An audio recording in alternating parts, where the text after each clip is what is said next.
आज दिव्य मुहूर्त आपण मानक स्वागत जनवा सहित आज आम माने स्वतंत्र कार्यक्रम तथा प्रश्नोत्तर कार्यक्रम भीतर को जीवा। आम गहन रे सम्मान्य भवेश भाई उपस्थित अछंती। से आम मानक से प्रश्नर उत्तर उद्यम करी चलछंती सबबेले। यदि मध्य भवेश भाई को अनुरोध करी भवेश भाई समस्तंकर जहाँ प्रश्न तंका निकट को आसी तार उत्तर देवा को प्रयास करिवे। भवेश भाई। करुणामय माँ परम प्रभु श्री अरविंद आज ये प्रातःकाल अधिवेशन रे जो माने निजको यही विशेष कार्यक्रम रे सामिल करिसेंती समस्त भाई भौणी मानकु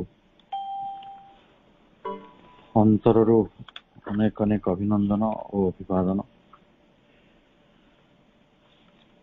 केते सुंदर भावरे आज संगीत परिवेशन करथिले कृतिवास भाई एवं ये कार्यक्रम को जो माने नेतृत्व दौछंती हमर प्रिय सम्मानर प्रशांत भाई एवं उषापा समस्त को यथामान्य जनाऊे। आम पाखे बसंत भाई जरिया दुईटी प्रश्न पहुंची। तृतीय प्रश्नटी आमर जिज्ञासा पोर्टाल रही तार जो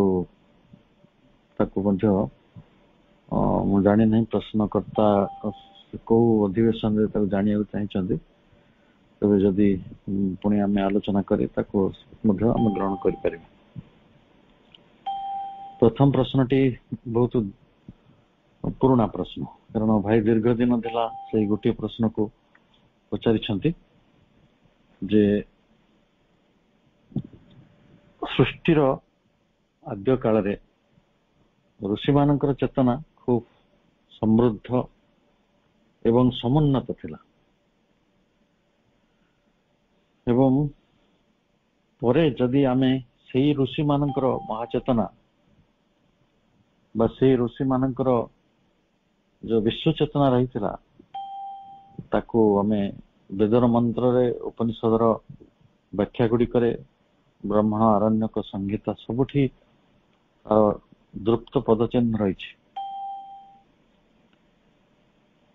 तो भाई पचार से गोटे अवक्षर धारा भीतर को आसी मनीष अति साधारण रु अति साधारण प्रज्ञा ठार बहुत दूर को चली जाए अवक्षय होन्य प्रश्न था जे प्रभु श्री अरविंद से प्रज्ञा को जागृत करने समस्त को प्रेरणा दौरान एवं समस्त रचनावली जोगर जहाँ उद्देश्य ता भितर महाप्रज्ञा को जागृत करने एवं विश्व चेतना रे मनीष को अधिष्ठित करने एक लक्ष्य हित अच्छी। तो यही लक्ष्यटी केबे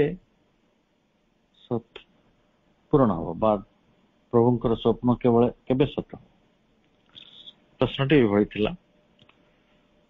मु भावुची आमे थरे ए प्रश्नर गोटे समाधान भी करिया को चेष्टा करथिले। आमे सबले गोटे धारणा भीतर को प्रवेश करछु जे प्रकृत रे अवक्षय होछि अवक्षय ही नहीं सेटा रूपांतरित होइछि। मो विचार निजे प्रभु कहिसंती जे गोटे समय थिला जेतेबेले ऋषि माने तांकर ब्रह्म विज्ञान बा अध्यात्म विज्ञान ता बाहरे जो भौतिक विज्ञान ये दुईटा को से माने विश्लेषण करुथिले। अर्थात एक कथा सीधा सीधा लिखा जाइए वैदिक ऋषि माने जड़े जड़े अध्यात्म विभूति थिले एवं सांगरे से माने विश्व रहस्य को उद्घाटन करुवा कारण वैज्ञानिक मध्य थिले माने clubbed together philosophers and scientist club together. ଜଣେ ଜଣେ ବିଜ୍ଞାନୀ ଆଉ ଜଣେ ଜଣେ ଦାର୍ଶନିକ, ଏଇଭଳି ସେମାନଙ୍କର ଥିଲା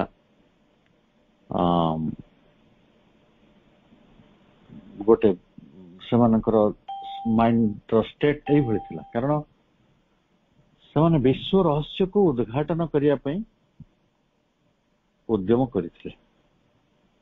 ଆଉ ଯେତେବେଳେ ଯିଏ ବି ଯୋଉଠି ଯୋଉ ସମୟରେ ବିଶ୍ୱ ରହସ୍ୟକୁ ଉଦ୍ଘାଟନ କରିବାକୁ ଚେଷ୍ଟା କରିଛନ୍ତି, ସିଏ ଜଣେ ବିଜ୍ଞାନମୟ ସତ୍ତା ହେବେ ଆଉ ସେ ସ୍ୱାଭାବିକ ଭାବରେ ଜଣେ ପ୍ରଜ୍ଞାମୟ ସତ୍ତାରେ ମଧ୍ୟ ପରିଣତ ହେବେ। ଆଧୁନିକ ସମୟ ଯୋଉଟାକୁ ଆମେ ଅବକ୍ଷର ସମୟ ବୋଲି କହୁଛୁ, ସେଇଟା ଆମକୁ ଏଇଥିପାଇଁ ଟିକେ ଅଡୁଆ ଲାଗୁଛି ଯେ ସେ ଯୋଉ ଗୋଟିଏ ବ୍ୟକ୍ତିତ୍ୱ ଭିତରେ ଦୁଇଟି ଦିଗନ୍ତ ଅତି ସ୍ପଷ୍ଟ ଆଉ ପ୍ରଭାସ୍ୱର ହେଇ ଦିଶୁଥିଲା, ଯେ ଗୋଟିଏ ଦିଗନ୍ତ ହଉଛି ବିଜ୍ଞାନ, ଅନ୍ୟ ଦିଗନ୍ତଟି ଦର୍ଶନ, ସେଇଟା ବର୍ତ୍ତମାନ ଅଲଗା ହେଇଯାଇଛି। ଆମେ ଆଜିର ଋଷିକୂଳ ମାନଙ୍କୁ, ଅଧ୍ୟାତ୍ମକୁ ଅନୁସନ୍ଧାନ କରୁଥିବା ଅଧ୍ୟାତ୍ମ ବିଜ୍ଞାନୀ ମାନଙ୍କୁ କେବଳ ବ୍ରହ୍ମ ବିଜ୍ଞାନର ଜଣେ ଜଣେ ବ୍ୟାଖ୍ୟାକାର ଭାବରେ ମାନୁଛୁ ଏବଂ ବିଜ୍ଞାନ ଜଗତ ନିଜକୁ ତାଠାରୁ ଅଲଗା କରିନେଇଛି। ଗୋଟିଏ ଗୋଟିଏ ବ୍ୟକ୍ତିତ୍ୱ ଭିତରେ ବହୁ ପ୍ରତିଭାର ଯୋଉ ସମ୍ମିଶ୍ରଣ, ମାଇକେଲ ଆଞ୍ଜେଲୋଙ୍କ ଭଳି, ଲିଓନାର୍ଡୋ ଡା ଭିନ୍ସିଙ୍କ ଭଳି ଗୋଟିଏ ପ୍ରତିଭା ଭିତରେ, ଗୋଟିଏ ବ୍ୟକ୍ତିତ୍ୱ ଭିତରେ ବହୁ ପ୍ରତିଭାର ସମ୍ମିଶ୍ରଣ, ଯେଭଳି ନିଜେ ମୁଁ ଯେତେବେଳେ କହେ କିଛି ଆମେ ଉଦାହରଣ ପାଇବା ନାହିଁ, ଆମେ ସବୁବେଳେ ଶ୍ରୀ ଅରବିନ୍ଦଙ୍କୁ ଦେଖିବା, ଶ୍ରୀମାନଙ୍କୁ ଦେଖିବା।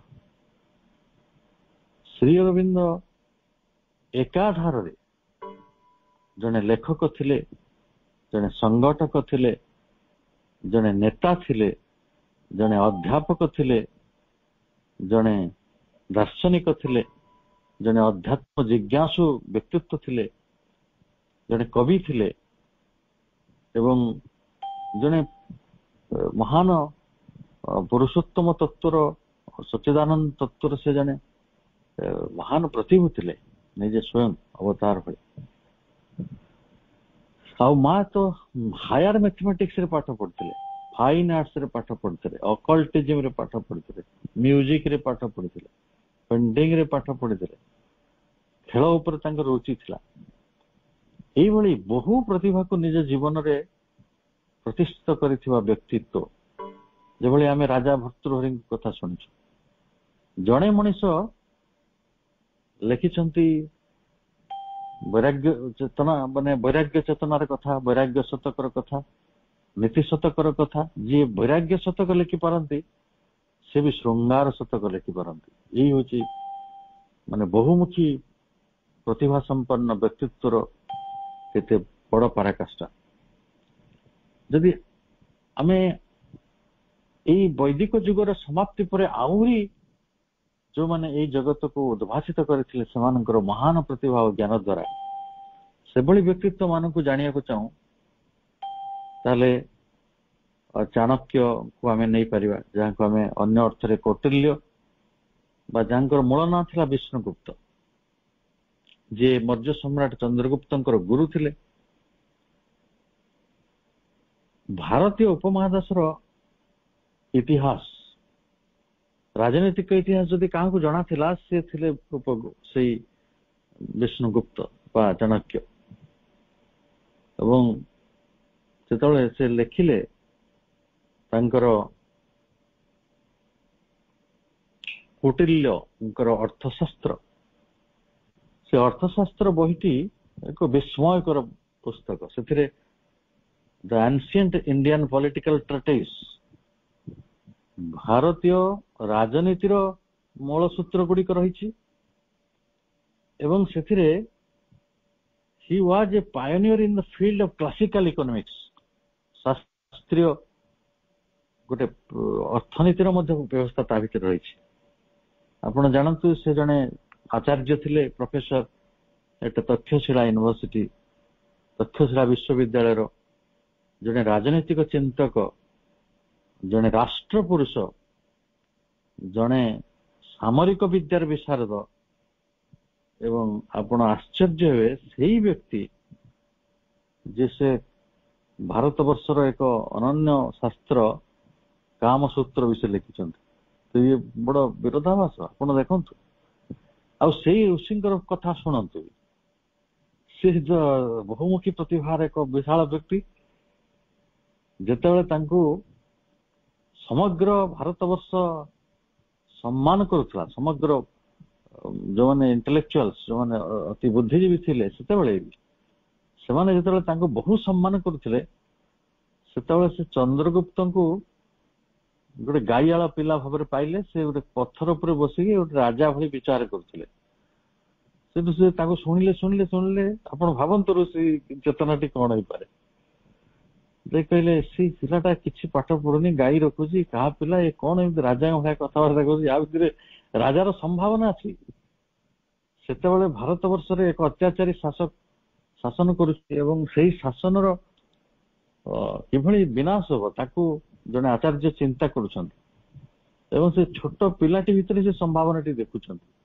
ଏଇ ପିଲା ସମଗ୍ର ଭାରତ ବର୍ଷକୁ, ଆର୍ଯ୍ୟାବର୍ତ୍ତକୁ ଏକତ୍ର କରିପାରିବ। ସେଠୁ ସେ ତାକୁ ପଚାରୁଛନ୍ତି, ତୋ ଛୁଆ କୋଉଠୁ, କାହାର? ନା ମୁଁ ମାମୁଁ ଘରେ ରହେ, ମୋର ବାପା ନାହିଁ, ଆଉ ମୋ ମା ପାଖରେ ରହୁଛି। ସେଠୁ ତା ମା ପାଖକୁ ଯାଉଛନ୍ତି। ତା ମା କହୁଛନ୍ତି, ମୁଁ ଜଣେ ଆଚାର୍ଯ୍ୟ, ମୁଁ ତମର ସନ୍ତାନକୁ ଭିକ୍ଷା ନେବାକୁ ଆସିଛି। ଆଚ୍ଛା କୁହନ୍ତୁ ତ, କୋଉ ମା ତାର ସନ୍ତାନକୁ ଭିକ୍ଷା ଦେଇଦବ?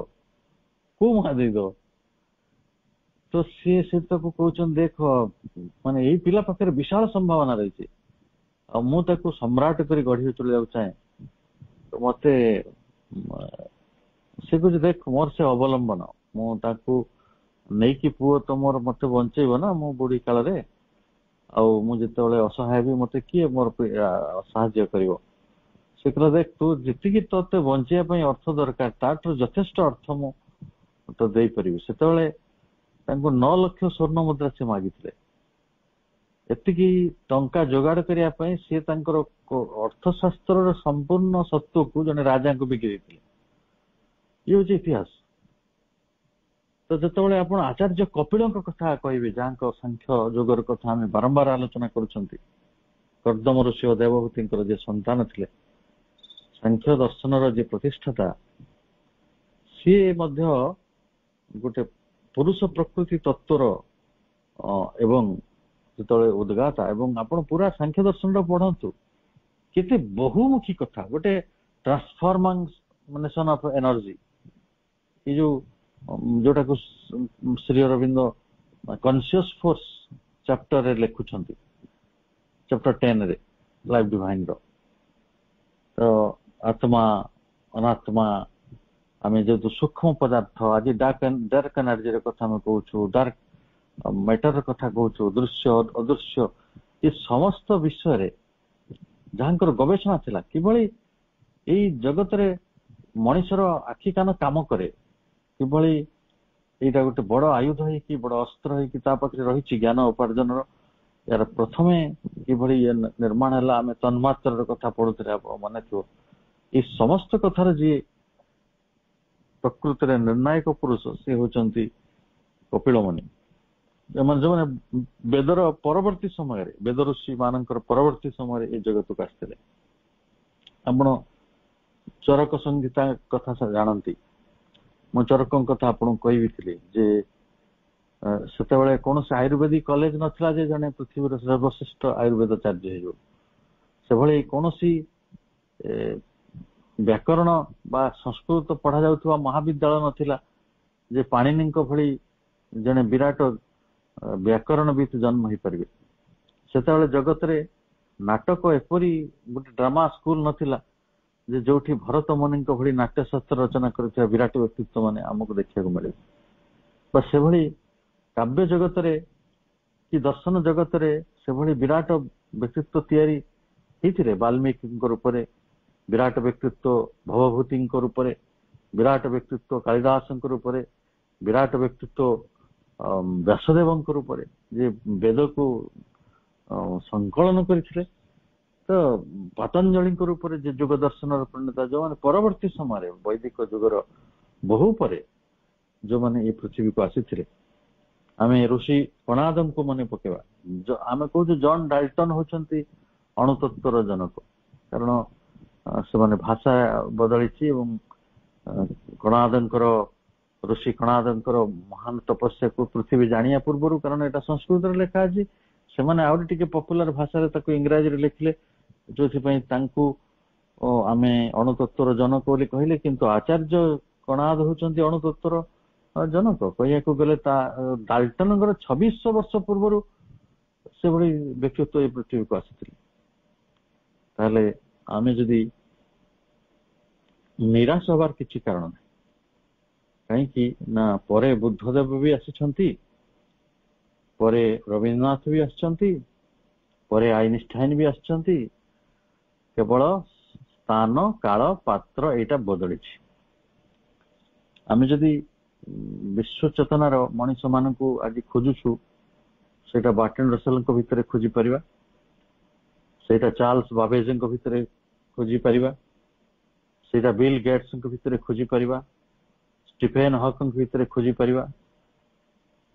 କେଉଁ କେଉଁ ପଦ୍ଧତିରେ ଯେ ଋଷି ଚେତନା କାମ କରୁଛି ସେଇଟାକୁ ଆମେ ଦେଖିବାର କଥା। ଏବଂ ଖାଲି ଗୋଟିଏ କଥାକୁ ଆମେ ଟିକେ ଆମକୁ ଅଡୁଆ ଲାଗୁଛି ଯେ ଯୋଉମାନେ ବିଶ୍ୱବନ୍ଦିତ ବୈଜ୍ଞାନିକ, ଯୋଉ କିଛି ବୈଜ୍ଞାନିକଙ୍କ ନାଁ ଆପଣଙ୍କୁ କହିଲି, ଆଜି ବି ସେଇମାନେ ଅଛନ୍ତି, ତ ସେମାନେ ସମସ୍ତେ ଖାଲି ଆମେ କଳ୍ପନା କରିଥିବା ଗୋଟେ କୁଡିଆ ଭିତରେ ରହୁନାହାନ୍ତି, ଯଜ୍ଞ କରୁନାହାନ୍ତି, ଦାଢି ଛାଡି ନାହାନ୍ତି, ହୁଏତ ଗୁରୁକୁଳ କରୁନାହାନ୍ତି, ଗାଈ ରଖି ନାହାନ୍ତି, କି ଯେମିତି ଗୋଟେ ଋଷି କହିଲେ ଆମେ ଯେମିତି ଗୋଟେ ପରିକଳ୍ପନା କରିଦଉ ଆମ ନାଟକୀୟ ମନରେ, ସେମିତି ହୁଏତ ନଥାଇପାରେ। ଆମେ ଦେଖନ୍ତୁ ପ୍ରଭୁ ଶ୍ରୀ ଅରବିନ୍ଦଙ୍କ କଥା କୁହନ୍ତୁ, ଯଦି ଆମେ ଋଷି ଚେତନାର ମହାନ ପ୍ରଜ୍ଞା ସୂତ୍ରର କିଏ ଜଣେ ବିରାଟ ପ୍ରତିଭୁ କିଏ ଗୋଟେ ସୂତ୍ରଧର ଥାନ୍ତି, ତାହେଲେ ସେ ନିଜେ ଥିଲେ। କିନ୍ତୁ ମୁଁ କାହିଁ ଭାବୁନାହିଁ ଯାଜ୍ଞବଳକ୍ୟ ବା ବିଶ୍ୱାମିତ୍ର ବା ବଶିଷ୍ଠ ଯୋଉଭଳି ରହୁଥିଲେ, ଶ୍ରୀ ଅରବିନ୍ଦ ସେଭଳି ରହୁଥିଲେ। ଶ୍ରୀ ଅରବିନ୍ଦ ଜୀବନର ସାଧାରଣରୁ ସାଧାରଣ ସ୍ତର ପର୍ଯ୍ୟନ୍ତ, ଯେତେବେଳେ ଆପଣ ତାଙ୍କ ଜେଲ ଜୀବନ ପଢିବେ, ଜେଲ ଜୀବନର ପୂର୍ବ ସମୟ ପଢିବେ, ଯୋଉଦିନ ସେ ଗିରଫ ହେଲେ ତାଙ୍କୁ ଗୋଟେ ସୁପରିନଟେଣ୍ଡେଣ୍ଟ ଅଫ ପୋଲିସ ଗାଳି ଦେଇଥିଲା, ଏବଂ ସେ ଯୋଉ ଭାଷାରେ ଗାଳି ଦେଇଥିଲା ସେଟା ଆପଣ ଶୁଣିଲେ ବି ବରଦାସ୍ତ କରିପାରିବେ। ସେ କହିଥିଲା ଯେ ଆପଣ ବିଦେଶରେ ପାଠ ପଢିଛନ୍ତି, ଆପଣ ଜଣେ ICS ଚାକିରିକୁ ଗୋଡରେ ଠେଲି ଦେଇଛନ୍ତି, ଆପଣ ବରୋଦା ଷ୍ଟେଟ ସର୍ଭିସର ଏଡେ ବଡ ଅଫିସର ଥିଲେ, ଆପଣ ପ୍ରିନ୍ସିପାଲ ଥିଲେ, କିନ୍ତୁ ଏଇଭଳି ଗୋଟେ ରେଚେଡ ଲାଇଫ, ଗୋଟେ ମାନେ ଗୋଟେ ସଙ୍ଗୀନ ଜୀବନ ଆପଣ ଏଇଭଳି ବଞ୍ଚନ୍ତି, ଏଇଭଳି ପରିପାଟିରେ ଆପଣ ବଞ୍ଚନ୍ତି? ଦିସ୍ ୱାଜ ଦ କ୍ୱେଶ୍ଚନ ଯେତେବେଳେ ତାଙ୍କୁ ଗିରଫ କରାହେଇଥିଲା ରାତିରେ। ତାହେଲେ ସେଇ ମାନେ ଶ୍ରୀ ଅରବିନ୍ଦ, ମୁଁ ତାଙ୍କୁ ଲକ୍ଷ୍ୟ କରିଛି ଉତ୍ତର ଜୀବନରେ ଯେତେବେଳେ ତାଙ୍କର ଆଧ୍ୟାତ୍ମିକ ଅନୁସନ୍ଧାନ ପଥରେ, ସତ୍ୟର ପଥରେ ସେ ଚାଲିଗଲେ, ଯେତେବେଳେ ସେ ବିଶ୍ୱ ରହସ୍ୟର ବିରାଟ ଗ୍ରନ୍ଥି ଗୁଡିକୁ ଖୋଲିବାକୁ ଚେଷ୍ଟା କଲେ, ଯାହା ଆମେ ଆଜି ଲାଇଫ୍ ଡିଭାଇନ୍ ଭଳି ଗ୍ରନ୍ଥରେ ପଢୁଛୁ, ତ ସେତେବେଳେ ସେ ରାଜାଧିରାଜଙ୍କ ଭଳି ଜୀବନ ବଞ୍ଚିଛନ୍ତି। ଲୋକେ ତାଙ୍କ ପାଦ ଛୁଇଁବା ପାଇଁ ଆକୁଳ ପ୍ରାର୍ଥନା କରିଛନ୍ତି, ମାନେ ତାଙ୍କୁ ଦେଖିବା ପାଇଁ ଲୋକ ବ୍ୟସ୍ତ ବିବ୍ରତ ହେଇଛନ୍ତି, ମାସ ମାସ ଅପେକ୍ଷା କରିଛନ୍ତି। କିଏ ତାଙ୍କର ଟେବୁଲ ପୋଛିଦବ, କିଏ ତାଙ୍କର ସୋଫା ପୋଛିଦବ, କିଏ ତାଙ୍କର ଧୋତି ସଫା କରିଦବ, କିଏ ତାଙ୍କୁ ଲୁଚି ତିଆରି କରି ଖାଇବାକୁ ଦବ, କିଏ ତାଙ୍କର ଝାଡୁ କରିଦବ। ସେମାନେ ସବୁ ସେବା ମାଗିକି ନେଇଛନ୍ତି, ଲୋକ ଜୀବନ ଉତ୍ସର୍ଗ କରିଛନ୍ତି ଲୋକ। ତେଣୁ ଋଷି ଚେତନା ଆଜି ବି ବଳିଷ୍ଠ ଭାବରେ ଜଗତରେ ରହିଛି, ଏବଂ ଖାଲି ତାର ସ୍ୱରୂପ ବଦଳିଛି, ସ୍ଥାନ କାଳ ପାତ୍ର ବଦଳିଛି। ଏଟାକୁ ଆମେ ରୂପାନ୍ତର ଭିତରେ ନବା, ରୂପାନ୍ତର। ତେଣୁ ଏଇଟା ଗୋଟେ କେବେ ବି ଅବକ୍ଷର ପଥରେ ଯାଇନାହିଁ, ସେଇ ବିଶ୍ୱ ଚେତନା ରହିଛି, ସେଇ ଋଷି ଚେତନା ରହିଛି। ଆମକୁ ଅଲଗା ଦିଶୁଛି, କାରଣ ସାଧାରଣ ଜୀବନରେ ଆମେ ଆମର ଯୋଉ ଗ୍ରହଣଶୀଳତା, ଆମର ଯୋଉ ଦୃଷ୍ଟିକୋଣ, ସେଇ ଜିନିଷ ଗୁଡିକକୁ ଆମେ ସ୍ପଷ୍ଟ କରିପାରିନାହୁଁ। ଖାଲି ଆପଣ ଶ୍ରୀ ଅରବିନ୍ଦଙ୍କର विज्ञान संपर्क रे जो धारणा रही ताकू शुणु। श्री अरविंद कहते जे beyond the shadow of doubt modern scientific perception comes much closer to expressing universal reality than say stone age perceptions did। अतीत रे जो प्रस्तर युग सब रही पुरातन प्रस्तर युग नूतन प्रस्तर युग जहाँ जहाँ आम इतिहास पढ़ीचु जो समय वेद रचना भी होता वेद रचना कला बेले महान ऋषिकूल थिले किंतु अति इतर मनीष भी थिले जो माने स्टोन एज रे बंचुथिले आपण ताकू भी जानि छथि से पत्थर थिला तांकर गोटे उपाय बंचिबार ना धातु थिला ना विज्ञान थिला ना किछि प्रयोग थिला ना कोन किंतु आज आपण पाखरे कोन नाही हम पाखरे प्रयोग विद्या प्रजुक्ति विद्या टेक्नोलॉजी रही आपण उड़ा जहाज रे उड़ी जाउछंती को ग्रह ग्रहांतर को मनीष आज यात्रा करूची आज महाकाश को टूरिज्म करिया को लोक बसिले आरंभ भी हलानी एवं लोके आज कौन शास्त्र भितर आज नहांती नूतन नूतन ज्ञानर दिगंत सब खोली प्रभु कहते beyond the shadow of doubt आमे मोटे संदेहर छाई भितर भी नहीं कारण आज जो आधुनिक विज्ञान जो उपलब्धि रही much closer to expressing universal reality जो विश्व वास्तवतार बहु कथा को ସେମାନେ आज उन्मोचित करुछंती yet even science will suddenly find itself completely surpassed and probably turned upside down by the intrusion of something that did not exist in the observed universe। ताले विज्ञान आज से भली गोटे संधान को सत करुछि जो संधान ऋषि माने भी करथिले सेही परंपरार पथिक समाने काली तांकर जटाजुट नाही तांकर बेश बदल जाइछि चिंता बदल जाइछि मु काई भाबु नै आपण देखियो जने बड़ वैज्ञानिक जे एकट तांकर देहांत हेछि स्टीफेन हॉक जे स्टोरी ऑफ टाइम रो बहि लिखिछन जे बिग बैंग थ्योरी रो उद्भव जे गोटे गोटे कोन गोटे व्हील चेयर ऊपर जीवन बंचुथिले गोटे ऑटिस्टिक रोग तांकर थिला छिड़ा ही पारु नथिले सोई पारु नथिले सेही मनुष्य केमिति जीवन बंचिछंती आ जीवन रे से केवल ये विश्व रहस्य उद्घाटन करने जीवन को तिल तिल कर मुहूर्त मुहूर्त को से बंची तेणु नवा समय आसी नवा परिस्थिति आसी नवा परिवेश आसी सत्य खोजार व्यवस्था बदल जाए कारण ऋषि माने अंतर्दृष्टि बल अनेक कथा जानी पारुथिले सेमानक पाखरे विज्ञानगार नथिला सेमानक पाखरे अन्यान्य जो विज्ञान उपकरण सब नथिला किंतु आजिर जो माने विश्व सृष्टि को तार रहस्य को उद्घाटन करुछंती सेमाने तांका पाखरे उपकरण अछि तांका पाखरे प्रयोगशाला रही लैबोरेटरी रही आमे जो देखिबा आजिर जो कंप्यूटर युग जो टेक्नोलॉजी रो युग आपन को आमे समस्त को जानिया पई कहूची मझिरे न्यू एजुकेशन पॉलिसी भारत आसला से जी तार संस्थापक से होचंती महाकाश वैज्ञानिक कस्तूरी रंगन आपण कस्तूरी रंगन को ना भी शुणी आम भारतर मेघनाथ साह कथा कहतु जेसी बोस कथा कहतु जो वैज्ञानिक मान कथा भी कहतु से जीवन पछरे तले जीवे आपण एपीजे अब्दुल कलाम कथा कहतु जे भगवत गीता भी पढ़ती जे लाइफ डिवाइन पढ़ती जे जरे मुसलमान लोक होइकी जांग पखरे ऑर्थोडॉक्सी रो गोटे चिन्ह भी नथिला तो से सब विश्व व्यक्तित्व नहंती जो मान पाखरे एतिकी महिमा रही एवं आम समाज जो प्रकार अंधकार भितर दे गति करिछि जेतळे अब्राहम लिंकन भी आसीचंती जेतळे राजा राममोहन राय आसीचंती जेतळे गांधी भी आसीचंती जेतळे विवेकानंद आसीचंती से नूतन नूतन चिंतन रो प्रक्रिया तैयारी करिसंती मनुष्य भितर अंबेडकर भी ता भितर आसी जो माने समाज को अंधकार भितर मुक्त करिसंती तो एई ऋषि चेतना एई बाटरे काम करिछि तेणु से अधिक परिव्याप्त होइछि अधिक मुखर होइछि और से अधिक समाज अभिमुखी से ऋषि माने समाज भितर थिले समाज बाहर थिले जाय कि बण जंगल रहते से चेतनाटी आज समाज भितर काम करी आरंभ करिछि तेणु हमको अडुआ लागुछि विस्तृत हो गले से विषयटी हेतु अलग लगे किंतु ଋଷି ଚେତନା ସବୁ କାଳରେ ଥିଲା, ରହିଛି, ତେଣୁ ତାର ଅବକ୍ଷୟ ହେଇନାହିଁ, ହବାର ବି ନାହିଁ, କାରଣ ସେ ଚେତନା ଗୁଡିକର ଅବକ୍ଷୟ ହୁଏ ନାହିଁ। ଖାଲି ଆମେ ଏତିକି କଥାକୁ ବୁଝିବା ଯେ ପ୍ରଭୁଙ୍କର ଏଇ ସ୍ୱପ୍ନ ଗୁଡିକ କେବେ ସତ ହବ। ବାବାଜୀ ମହାରାଜ କହୁଛନ୍ତି ଯେ ଅତିମାନସକୁ ଅବତରଣ କରିବା ପରେ ଏଇ ସମ୍ଭାବନାଟି ଆହୁରି ସ୍ପଷ୍ଟ, ଆହୁରି ପ୍ରାମାଣିକ ହୋଇ ଉଠିଛି। କିନ୍ତୁ ନା ଅତିମାନସ ଚେତନାକୁ ଧାରଣ କରିବା ପାଖରେ ମଣିଷ ମାନଙ୍କ ପାଖରେ ଶକ୍ତି ରହିଛି, ବା ପୃଥିବୀର ବାତାବରଣରେ ଯେଉଁ ଅପଶକ୍ତି ମାନେ ରହିଛନ୍ତି ବା ଯୋଉମାନେ ତାଙ୍କର ରାଜତ୍ୱ ଜାରି ରଖିଛନ୍ତି, ସେମାନେ ଏଇଭଳି ଏକ ସତ୍ୟକୁ କାର୍ଯ୍ୟକାରୀ ହେବା ପାଇଁ ବାଟ ଛାଡୁଛନ୍ତି।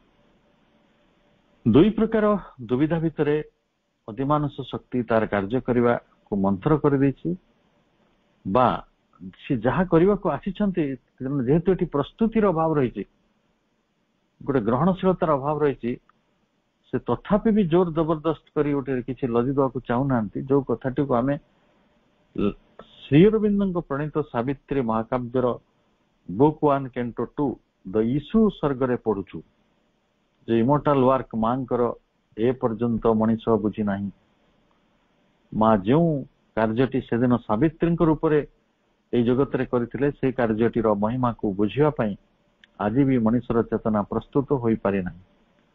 ଅଳ୍ପ କିଛି ମଣିଷଙ୍କର ଚେତନା ପ୍ରସ୍ତୁତ ହେଇଛି, ତା ଦ୍ୱାରା ମଧ୍ୟ ଆମର କିଛି ସିଦ୍ଧି ହବ ନାହିଁ।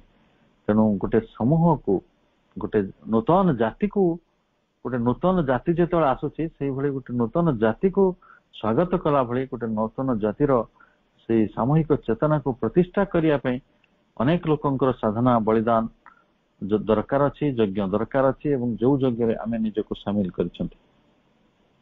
ତେଣୁ ଏଇ ସମୟଟାକୁ ଶ୍ରୀ ଅରବିନ୍ଦ ତାଙ୍କ କାଳରେ, ମା ତାଙ୍କ କାଳରେ 300 ବର୍ଷ ପରେ ନେଇଥିଲେ। ମୁଁ ଭାବୁଛି ମାତ୍ର 70 ବର୍ଷ ଏହା ଭିତରେ ଅତିକ୍ରାନ୍ତ, ଆଉ 230 ବର୍ଷ ଭିତରେ ନିଶ୍ଚିତ ଭାବରେ ଅତିମାନସ ଶକ୍ତି ଯୋଉ ପ୍ରକାର କାର୍ଯ୍ୟ କରିଛି, ଏବଂ ଆଜି ବିଜ୍ଞାନ, ପ୍ରଯୁକ୍ତି, ଦର୍ଶନ, ଅଧ୍ୟାତ୍ମ ଯୋଉ କ୍ଷେତ୍ରରେ ଆପଣ ଦେଖନ୍ତୁ ଯୋଉ ପ୍ରକାର ଜାଗରଣ ଆରମ୍ଭ ହେଇଛି, ସେ ଜାଗରଣ ଆମକୁ ନେଇ କୋଉଠି ପହଞ୍ଚିବ। ମୋର କସ୍ତୁରରଙ୍ଗନଙ୍କ କଥା କହୁଥିଲି, ନ୍ୟୁ ଏଜୁକେସନ ପଲିସି, ସେଥିରେ ପ୍ରଥମ ଧାଡିଟି ଏଇଭଳି ଯେ ଆମେ ଗୋଟେ ନଲେଜ ସୋସାଇଟି ତିଆରି କରିବା। ନଲେଜ ସୋସାଇଟି କହିଲେ ଆମେ ତାକୁ ଯଦି ସିଧା ସିଧା ବୁଝିବା, ଜ୍ଞାନ ଗର୍ଭିତ ସମାଜ, ଯେ ଜ୍ଞାନ ଗର୍ଭିତ ସମାଜ ନିର୍ମାଣ ହବ, ଏଇଟା ଗୋଟେ ରାଷ୍ଟ୍ରୀୟ ଶିକ୍ଷାନୀତିର ପ୍ରଥମ ସଂକଳ୍ପ। ତାହେଲେ ଆମେ ପ୍ରଥମେ ବୁଝୁ ଯେ ଜ୍ଞାନ ଗର୍ଭିତ ସମାଜ କଣ, what is knowledge based society ବା ହ୍ୱାଟ ଇଜ ନଲେଜ ସୋସାଇଟି। ଆଜିର ନୂଆ ପରିଭାଷା, ମୁଁ ଯେତେବେଳେ ଖୁସି ହେଲି, ମୁଁ ଯାହା ଋଷି ଚେତନା ମାନ ଫେରି ଆସିବ, ଆଉ ଆମେ ସମସ୍ତେ ଋଷିଙ୍କ ଭଳି ଗୋଟେ ଜ୍ଞାନ ଗର୍ଭିତ ଜୀବନ ବଞ୍ଚିବା, ଆଉ ଗୋଟେ ଜ୍ଞାନ ଗର୍ଭିତ ସମାଜ ଭିତରେ ରହିବା। କିନ୍ତୁ ଯେତେବେଳେ ମୁଁ ନଲେଜ ସୋସାଇଟିର ପରିଭାଷାଟିକୁ ପଢିଲି, ମୁଁ ନିଜେ ଚମତ୍କୃତ ହେଇଗଲି।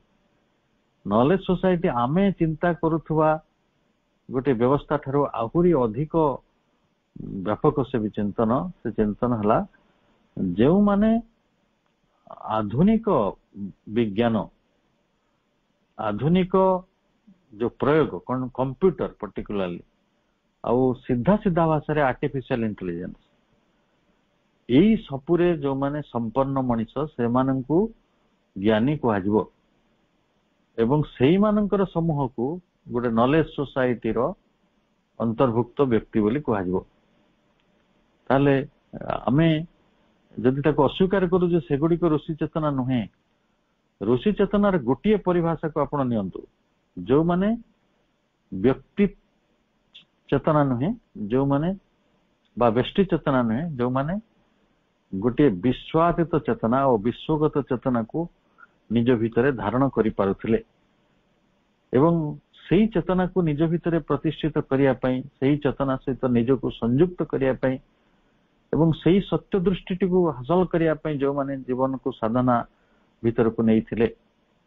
ତେଣୁ ମୁଁ କାହିଁ କେବେ ଭାବୁନାହିଁ ଯେ ଜଣେ ବୈଜ୍ଞାନିକ, ଯେ ବିଶଲ୍ୟକରଣୀର ଯୋଉ ଆମେ ପଢିଛୁ କାହାଣୀ, ବା ଯିଏ ରୋନାଲ୍ଡ ରସର କାହାଣୀ ଆମେ ପଢିଛୁ, ଯେ ମଶା ଧରୁଥିଲେ ପାଗଳା ସାହେବ, ଯେ ମ୍ୟାଲେରିଆ ରୋଗର କାରଣ ଜଣା ପଡିନଥିଲା, ଯୋଉମାନେ ଲ୍ୟାବରେଟୋରୀ ଭିତରେ ତାଙ୍କର ସମଗ୍ର ଜୀବନକୁ ସାରୁଛନ୍ତି, ଯୋଉମାନେ ପେନିସିଲିନ୍ ଭଳି ଔଷଧ ବାହାର କରିଥିଲେ, ଯୋଉମାନେ ଆମେ ଦେଖୁଛୁ ବିଜ୍ଞାନର ବହୁ ଗବେଷଣାକୁ, ଆଲଭା ଏଡିସନଙ୍କ ଭଳି ଲୋକ ଯିଏ ଗୋଟେ ରେଳ ଡବା ଭିତରେ ତାଙ୍କ ସ୍କୁଲ ତାଙ୍କୁ ବାହାର କରିଦେଲା, ଗୋଟେ ରେଳ ଡବାଟେ ଭିତରେ ବସି 1000 ଇନଭେନସନ କରିଛନ୍ତି, ଯିଏ କିଛି ପାଠ ପଢି ନାହାନ୍ତି। ଆପଣ ଆରଏଲ ଷ୍ଟିଭେନସନଙ୍କ କଥା କୁହନ୍ତୁ, ଯେ ଇଞ୍ଜିନ ତିଆରି କରିଛନ୍ତି, କଣ କହିଲେ? ସେ ଗୋଟେ କୋଇଲା ଖଣିରେ ତାଙ୍କ ବାପା କାମ କରନ୍ତି, ଖୁବ ଖରାବେଳ, କୋଇଲାର ଧୂଆଁ ସବୁ ଉଡୁଛି, ଗଧ ଘୋଡା ମାନଙ୍କୁ ନେଇକି ଗାଡି ଟଣା ହଉଛି, କୋଇଲା ତାଙ୍କୁ ଲଦି ଦଉଛନ୍ତି, ଖରାବେଳେ ତାଙ୍କ ପାଟିରୁ ଫେଣ ବାହାରୁଛି, ଲୋକ ତାଙ୍କୁ ପିଟୁଛନ୍ତି, ତୁ କାହିଁ ଚାଲୁନୁ। ପ୍ରାଣୀଙ୍କ ଆରତ ଦେଖି ନା କଣ, ପ୍ରାଣୀଙ୍କ ଆରତ ଦୁଃଖ ପ୍ରମିତ, ଏଇଟାକୁ ଯିଏ ଅନୁଭବ କରିପାରେ ସେଇ ଭୀମ ଭୋଇ ହିଁ ପ୍ରକୃତରେ ଋଷି ଚେତନା। ଋଷି ଚେତନା ଗୋଟେ ଦୂର ଚେତନା ନୁହେଁ। ଏବଂ ସେ ଦେଖୁ ଦେଖୁ କେବା ସବୁ ସେ ଦେଖୁଛନ୍ତି ଆରଏଲ ଷ୍ଟିଭେନସନ କହୁଛି ଏଇମିତି କଣ ଗୋଟେ ଉପାୟ ବାହାରନ୍ତା ନାହିଁ, ଏଇ ଗଧ ଘୋଡା ମାନଙ୍କୁ ଯେତିକି କଷ୍ଟ କରିବାକୁ ପଡୁଛି ସେତିକି କଷ୍ଟ ପଡନ୍ତା ନାହିଁ ସେମାନଙ୍କୁ। ଏବଂ ସେଇ ମଣିଷ କିଛି ପାଠ ପଢିନାହାନ୍ତି, ସେଇ ସମ୍ବେଦନା ଭିତରୁ ଦେଖନ୍ତୁ ସେ ଷ୍ଟିମ ଇଞ୍ଜିନ ତିଆରି କରିଦେଲେ। ଏବଂ ପରବର୍ତ୍ତୀ ସମୟରେ ଆଜି ଇଞ୍ଜିନ ଆପଣ ନେଇ କୋଉଠି ପହଞ୍ଚେଇଛି, କେତେ ନୂଆ ମଡେଲର କାର, କେତେ ନୂଆ ମଡେଲର ଟ୍ରକ, କେତେ ନୂଆ ମଡେଲର ବସ୍ ଆମେ ସବୁ ଚଢୁଛୁ। ଆଜି ମଣିଷର ବିକାଶ ପଥରେ ପ୍ରୟୋଗ ବିଦ୍ୟାର ବା କମ୍ପ୍ୟୁଟରର ଆର୍ଟିଫିସିଆଲ ଇଣ୍ଟେଲିଜେନ୍ସର ଯୋଉ ପ୍ରୟୋଗ ରହିଛି ସେଟା ସାଧାରଣ ଚେତନା କରିପାରିବ ନାହିଁ। ମୁଁ ବହୁତ ସମୟରେ ଭାବେ, ଚାର୍ଲସ ବାବେଜଙ୍କ କଥା କୁହନ୍ତୁ, ଯେ କମ୍ପ୍ୟୁଟରର ଉଦ୍ଭାବକ, ସେ ହ୍ୱାଟ ନଟ୍, ସେ ମଣିଷ କଣ ଥିଲେ? ଇଜ ଏ ଗଡ୍, ସିଧା ସିଧା ହି ଇଜ ଏ ଗଡ୍। ତ ଭଗବାନଙ୍କର ଶକ୍ତି ଋଷି ଚେତନା ଭଳି ମହାନ ଆଧାର ଭିତରେ ଏଇଭଳି କାର୍ଯ୍ୟ ଗୁଡିକ ପୃଥିବୀରେ ସମ୍ପନ୍ନ କରିଛି। ଏକଥା ପ୍ରଭୁ ଏଣ୍ଡରସନ ନିଜେ କରୁଛନ୍ତି, ଯେ this change, this abrupt transformation of the universal element will most certainly bring about a kind of chaos in the perception। ଆମକୁ ଲାଗୁଛି ଗୋଟେ chaos ହେଇଗଲା, କିନ୍ତୁ ଏ ଗୋଟେ ଧାରା, ଗୋଟେ ଟ୍ରାନ୍ସଫର୍ମେସନ ହେଇଛି, ଗୋଟେ ଚେଞ୍ଜ ଆସିଛି।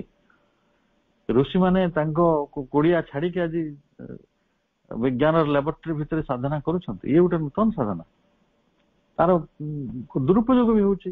ଅନେକ ଲୋକ ତାକୁ ପରମାଣୁ ବୋମା, ପରମାଣୁ ଜ୍ଞାନ କେତେ ବଡ ଜ୍ଞାନ, ସେ ପରମାଣୁ ଜ୍ଞାନଟାକୁ ତମେ ଆଣିକି ଯୁଦ୍ଧରେ ଧ୍ୱଂସ କରିଦେଲ। ସେଟା ତ ମଣିଷର ଯୋଉ ରାଜନୈତିକ ଦୁରାକାଂକ୍ଷା ଗୁଡିକର ତା କ୍ଷମତା ଆରୋହଣ କରିବାର ଆସୁରିକତା ଭିତରେ ଇଏ ଗୁଡିକ ନଷ୍ଟ ହେଇଯାଇଛି। କିନ୍ତୁ ସେଇ କଥାଟା ଋଷି କୂଳରେ ବି ଥିଲା। ଦୁର୍ବାସାଙ୍କ ଋଷି ଭଳି ଲୋକ ଥିଲେ ଯୋଉମାନେ ଅଭିଶାପ ଦଉଥିଲେ, କେତେ ରାଜା ମହାରାଜାଙ୍କ ଜୀବନ ଯାଇଛି ସେଥିରେ।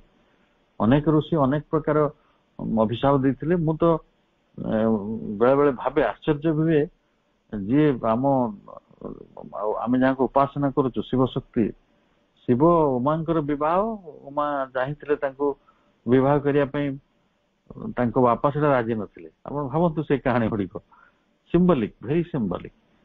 ଦକ୍ଷ ପ୍ରଜାପତିଙ୍କ କଥା, ଯେତେବେଳେ ସେଟା ଫାଷ୍ଟ ଲଭ ଷ୍ଟୋରି ବା ଗୋଟେ ଫାଷ୍ଟ ଲଭ ମ୍ୟାରେଜ, କିନ୍ତୁ ତା ବାପା କେତେ ମନା କଲେ, ଶେଷରେ ହତ୍ୟା ପର୍ଯ୍ୟନ୍ତ କଥା ଗଲା। ଦକ୍ଷ ପ୍ରଜାପତିଙ୍କୁ ଶିବଙ୍କୁ ହତ୍ୟା କରିବାକୁ ପଡିଲା। ଏଇ ତ ଥିଲା ସମୟ। ତେଣୁ ଆମେ ସବୁ ଗୋଟେ ଗୋଲ୍ଡେନ ଲାଇନ ଦେଖିବା କଥା ନାହିଁ, ସବୁ ଜାଗାରେ ଗୋଲ୍ଡେନ ଲାଇନ ଅଛି, କିନ୍ତୁ ତାକୁ ଦେଖିବାର ପ୍ରଥମଟି କଥା ହେଲା ଯେ from which a new knowledge will emerge. ଏଇ କେଓସ ଭିତରୁ ଯାହା ଆଜି ଆମକୁ ବିଶୃଙ୍ଖଳା ଲାଗୁଛି, ଯାହା ଲାଗୁଛି ଏଟା ବିଧ୍ୱଂସ କରିଦବ, ଆମକୁ ନଷ୍ଟ କରିଦବ, ସେଇଠୁ ହିଁ ନୂଆ ଜନ୍ମ, ନୂତନ ଜ୍ଞାନର ଜନ୍ମ ହବ। ଏବଂ ଯୋଉଟା କି ମୁଁ ନଲେଜ ସୋସାଇଟିର କଥା ଆପଣଙ୍କୁ କହୁଥିଲି, that in the most general terms it is the result of the new ମ୍ୟାନିଫେଷ୍ଟେସନ।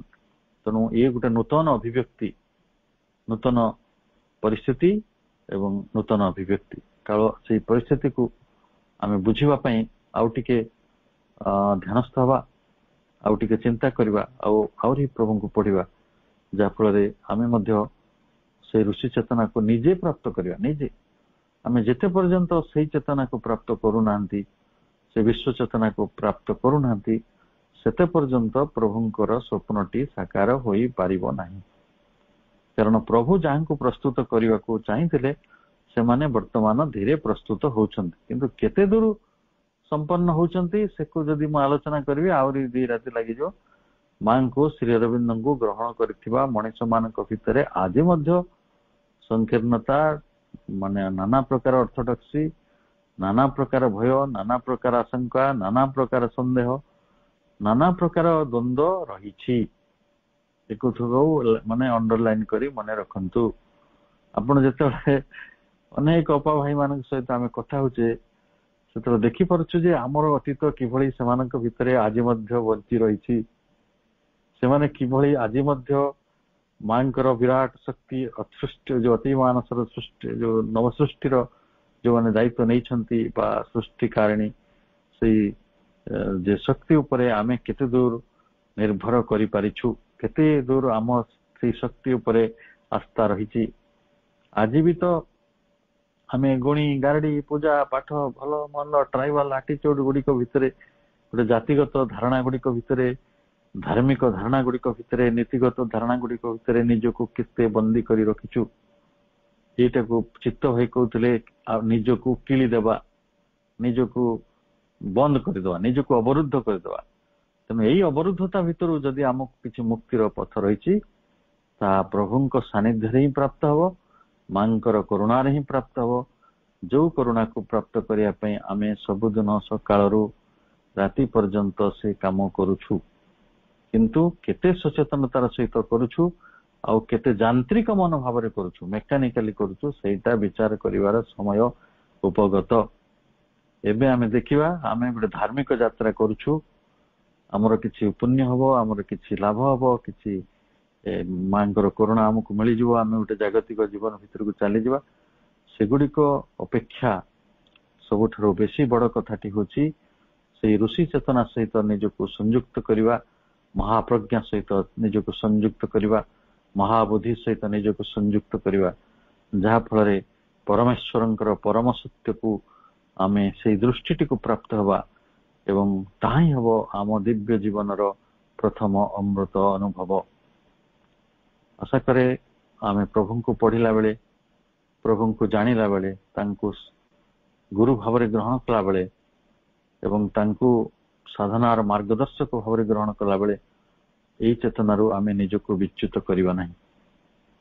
ତାହା ହିଁ ହବ ତାଙ୍କ ସତ୍ୟକୁ, ତାଙ୍କ ସ୍ୱପ୍ନକୁ ସାକାର କରିବା ପାଇଁ ମଣିଷ ଜାତିର ଏକ ପ୍ରୟାସ, ଯୋଉ ପ୍ରୟାସ ଅତ୍ୟନ୍ତ ଜରୁରୀ। ଗତକାଲି ଆମେ ଯାହା ପଢିଥିଲେ ବେଦର ମନ୍ତ୍ରରେ, ତାହା ହିଁ ସତ୍ୟ, ତାହା ହିଁ କାମ୍ୟ।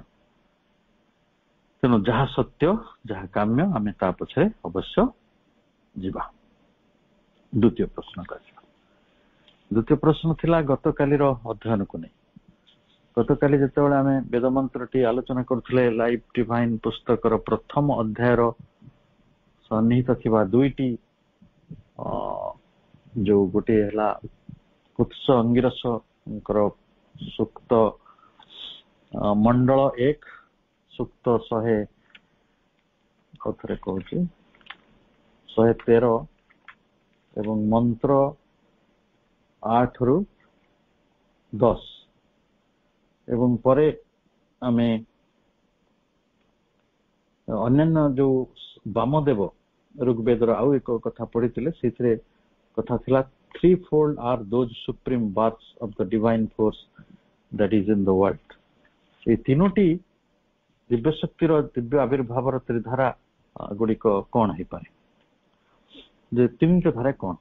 ଆପଣ ଯଦି ସେଇ ଧାଡିଟି 1 2 3 4 5 6 7 8 8ଟି ଧାଡି ନୁହେଁ, ସମୁଦାୟ 7ଟି ଧାଡିରେ ଶ୍ରୀ ଅରବିନ୍ଦ ସେ ଶ୍ଲୋକଟିର ବ୍ୟାଖ୍ୟା କରିଛନ୍ତି। ସେଟାକୁ ବାରମ୍ବାର ପଢିବେ, ଦେଖିବେ ତା ଭିତରେ ସେ ଧାରାଟିକୁ 1 2 3 କରିକି ଯଦିଓ କୁହାଯାଇ ନାହିଁ, କିନ୍ତୁ ସେ କୁହାଯାଇଛି ତିନୋଟି କଥା। ଗୋଟିଏ ହେଲା ଯେ ସେ ଅନନ୍ତ ମଧ୍ୟରେ ସୁବିସ୍ତୃତ,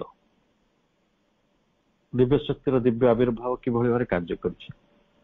ସେ ଅନନ୍ତ ମଧ୍ୟରେ ସୁବିସ୍ତୃତ, ୱାଇଡ୍ ଓଭର ୱିଦିନ୍ ଦି ଇନଫାନାଇଟ୍। ତାହେଲେ ଯେତେବେଳେ ଜଣେ ସତ୍ୟକୁ ବା ଶକ୍ତିକୁ ବା ଦିବ୍ୟଙ୍କୁ ଖୋଜିବ, ଭଗବାନଙ୍କୁ ଖୋଜିବ, ତାଙ୍କୁ କୋଉଠି ପାଇବ? କାରଣ ସେ ଅନନ୍ତ ମଧ୍ୟରେ ସୁବିସ୍ତୃତ। ଏଇ ଗୋଟିଏ ଧାଡିକୁ ଯଦି ଆମ ଜୀବନରେ ଆମେ ଗଭୀର ଭାବରେ ବୁଝିବାକୁ ଚେଷ୍ଟା କରିବା, ସବୁ ସତ୍ୟ ଆପଣଙ୍କ ଆଗରେ ଧରାଦେବ ଯେ ସେ ଅନନ୍ତ ମଧ୍ୟରେ ସୁବିସ୍ତୃତ। ସେ ଅନନ୍ତ କୋଉଠି ଅଛନ୍ତି? ସେ ଅନନ୍ତ କଣ ଗୋଟେ କୋଉ ମହାକାଶରେ ଯାଇ ଲୁଚିଛନ୍ତି କି? ସେ ଅନନ୍ତ ପାଇଁ ଏଇଠି ଧୂଳି କଣାରେ ବି ଅଛନ୍ତି। ସବୁ ମାନେ ଡଷ୍ଟରେ, ସବୁ ଅଣୁରେ, ସବୁ ପରମାଣୁରେ ଆହୁରି ଯଦି ତାକୁ ଭାଗ କରାଯାଇ ପାରିବ, ତାର କ୍ଷୁଦ୍ରାତି କ୍ଷୁଦ୍ର ଏବଂ ଯେତେ ମହାନ ଯେତେ ବିରାଟ ରହିଛି ସେଇ ଅନନ୍ତ ସେଇ ବୈଚିତ୍ର୍ୟ ଭିତରେ ସେ ସବୁ କିଛି ଭିତରେ ତାଙ୍କର ପରିବ୍ୟାପ୍ତି ରହିଛି। ଏଟା ହେଲା ପ୍ରଥମ ତାଙ୍କର ଦିବ୍ୟ ଆବିର୍ଭାବର ପ୍ରଥମ ଧାରା। ଦ୍ୱିତୀୟଟି ଧାରା ହେଲା ଏଇ ଜଗତରେ ହି ମୁଭ୍ସ ଦେୟାର, ଏଇଠି ଯାହା କିଛି ସ୍ପନ୍ଦିତ, ଯାହା କିଛି ଗତିଶୀଳ, ଯାହା କିଛି ସଜୀବ, ଯାହା କିଛି ସଚେତ, ଯାହା କିଛି ପରିବର୍ତ୍ତନଶୀଳ, ଯାହା କିଛି ମାନେ କ୍ଷର ଭିତରକୁ ଗତି କରିଛି, ବିନାଶ ଭିତରକୁ ବା ଯାହା କିଛି ପରିବର୍ତ୍ତନ ଭିତରକୁ ଗତି କରିଛି, ସେ ହେଉଛନ୍ତି ସେଇ ସୁପ୍ରକାଶିତ ଭାବରେ ସେ ବିଚରଣକାରୀ। ଦ୍ୱିତୀୟ ଧାରା। ତୃତୀୟ ଧାରା ଏମିତି ସେ ଖାଲି ବିଚରଣ କରୁଥିବେ ଆଉ ସେ ତିଷ୍ଠି ରହିଥିବେ ତା ତ ନୁହେଁ ନା, ସେ ଗୋଟେ କୋଉ ଜାଗାକୁ ଯିବେ ନା। ତ୍ରିଧାରାଟି ହଉଛି ଶୁଦ୍ଧ ଭାସ୍ୱର ରୂପରେ ପ୍ରକାଶିତ ହୋଇ ସମସ୍ତଙ୍କୁ ପୂର୍ଣ୍ଣ କରନ୍ତି। Science pure luminous and fulfilling. ତେଣୁ ଯିଏ ଆମ ସମସ୍ତଙ୍କୁ ପୂର୍ଣ୍ଣତା ପ୍ରଦାନ କରିବେ, ଶୁଦ୍ଧି ପ୍ରଦାନ କରିବେ, ଶାନ୍ତି ପ୍ରଦାନ କରିବେ, ଯିଏ ଆମକୁ ପରମ ଶିଖର ଗୁଡିକୁ ନେଇଯିବେ, ଆମ ଚେତନା ଏବଂ ଆମ ବ୍ୟାପ୍ତିର, ଆମ ଗଭୀରତାର, ଆମ ସବୁ କିଛି ଯୋଉ ଦେବତ୍ୱରେ ଆମକୁ ଯିଏ ପରିଣତ କରେଇଦେବେ, ଯାହାକୁ ଫୁଲଫିଲିଂ ପାୱାର ରହିଛି, ଯାହାଙ୍କର ପୂର୍ଣ୍ଣ କରିବାର ସେ କ୍ଷମତା ରହିଛି, ସେ ଶୁଦ୍ଧ, ସେ ପିଓର, ସେ ଭାସ୍ୱର, ସେ ଲୁମିନସ୍ ଏବଂ ସେ ସାଇନ୍ସ। ସେ ସାଇନ୍ କହିଲେ ସେ ଚମକୁଛନ୍ତି, ସେ ଐଶ୍ୱର୍ଯ୍ୟ। ତେଣୁ ଏଇ ହେଲା ତ୍ରିଧାରା। ଯଦି ଆହୁରି ଅନ୍ୟ ଶବ୍ଦରେ ସେଇଠି ପୁଣି ସେଇ ଶବ୍ଦ ଗୁଡିକ ଭଳି ବର୍ଣ୍ଣନା କରାଯାଇଛି ଯେ ସେ ମର୍ତ୍ତ୍ୟ ମଧ୍ୟରେ ଅମୃତ ରୂପରେ ଅବସ୍ଥିତ।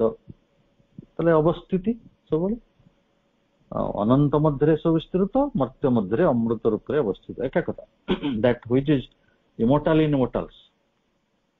ସେଇ ଯୋଉ ମରଣଶୀଳ ମଣିଷ ଭିତରେ ଗୋଟେ ଅମୃତ ତତ୍ଵ ରହିଛି। ମରୁଛି ଜଡ, ବଞ୍ଚିଛି ଚିରକାଳ ଧରି ଆତ୍ମା, ଯୋଉ ଆତ୍ମା ବିଷୟରେ ମଣିଷର ଜ୍ଞାନ ନାହିଁ। ତେଣୁ ଏଇ ମୋଟାଲ ୱାର୍ଲଡରେ ସେ ଅମୃତ ରୂପରେ ତିଷ୍ଠି ରହିଛନ୍ତି, ଯେ ଅନନ୍ତ, ସେଇ ତାହା ତାଙ୍କର ପ୍ରଥମ ଧାରା, ସେ ଅଛନ୍ତି ବାସ୍। ଦ୍ୱିତୀୟ, ସେ ସତ୍ୟର ଆଧାର ସ୍ୱରୂପ ସେଇ ଶକ୍ତି ଗୁଡିକୁ ନେଇ କାର୍ଯ୍ୟରତ। ସେଇ ସମାନ କଥା, ଖାଲି ଲାଙ୍ଗୁଏଜ ବଦଳୁଛି। ସୁପ୍ରକାଶିତ ଭାବରେ ସେ ବିଚରଣକାରୀ। ଯଦି ବିଚରଣକାରୀ, ସେ ବିଚରଣ କରି କଣ କରୁଛନ୍ତି ନା ସତ୍ୟର ଆଧାର ସ୍ୱରୂପ ସେ ଶକ୍ତି ଗୁଡିକୁ ନେଇ କାର୍ଯ୍ୟରତ। Is busy engaged with the truth, with the reality.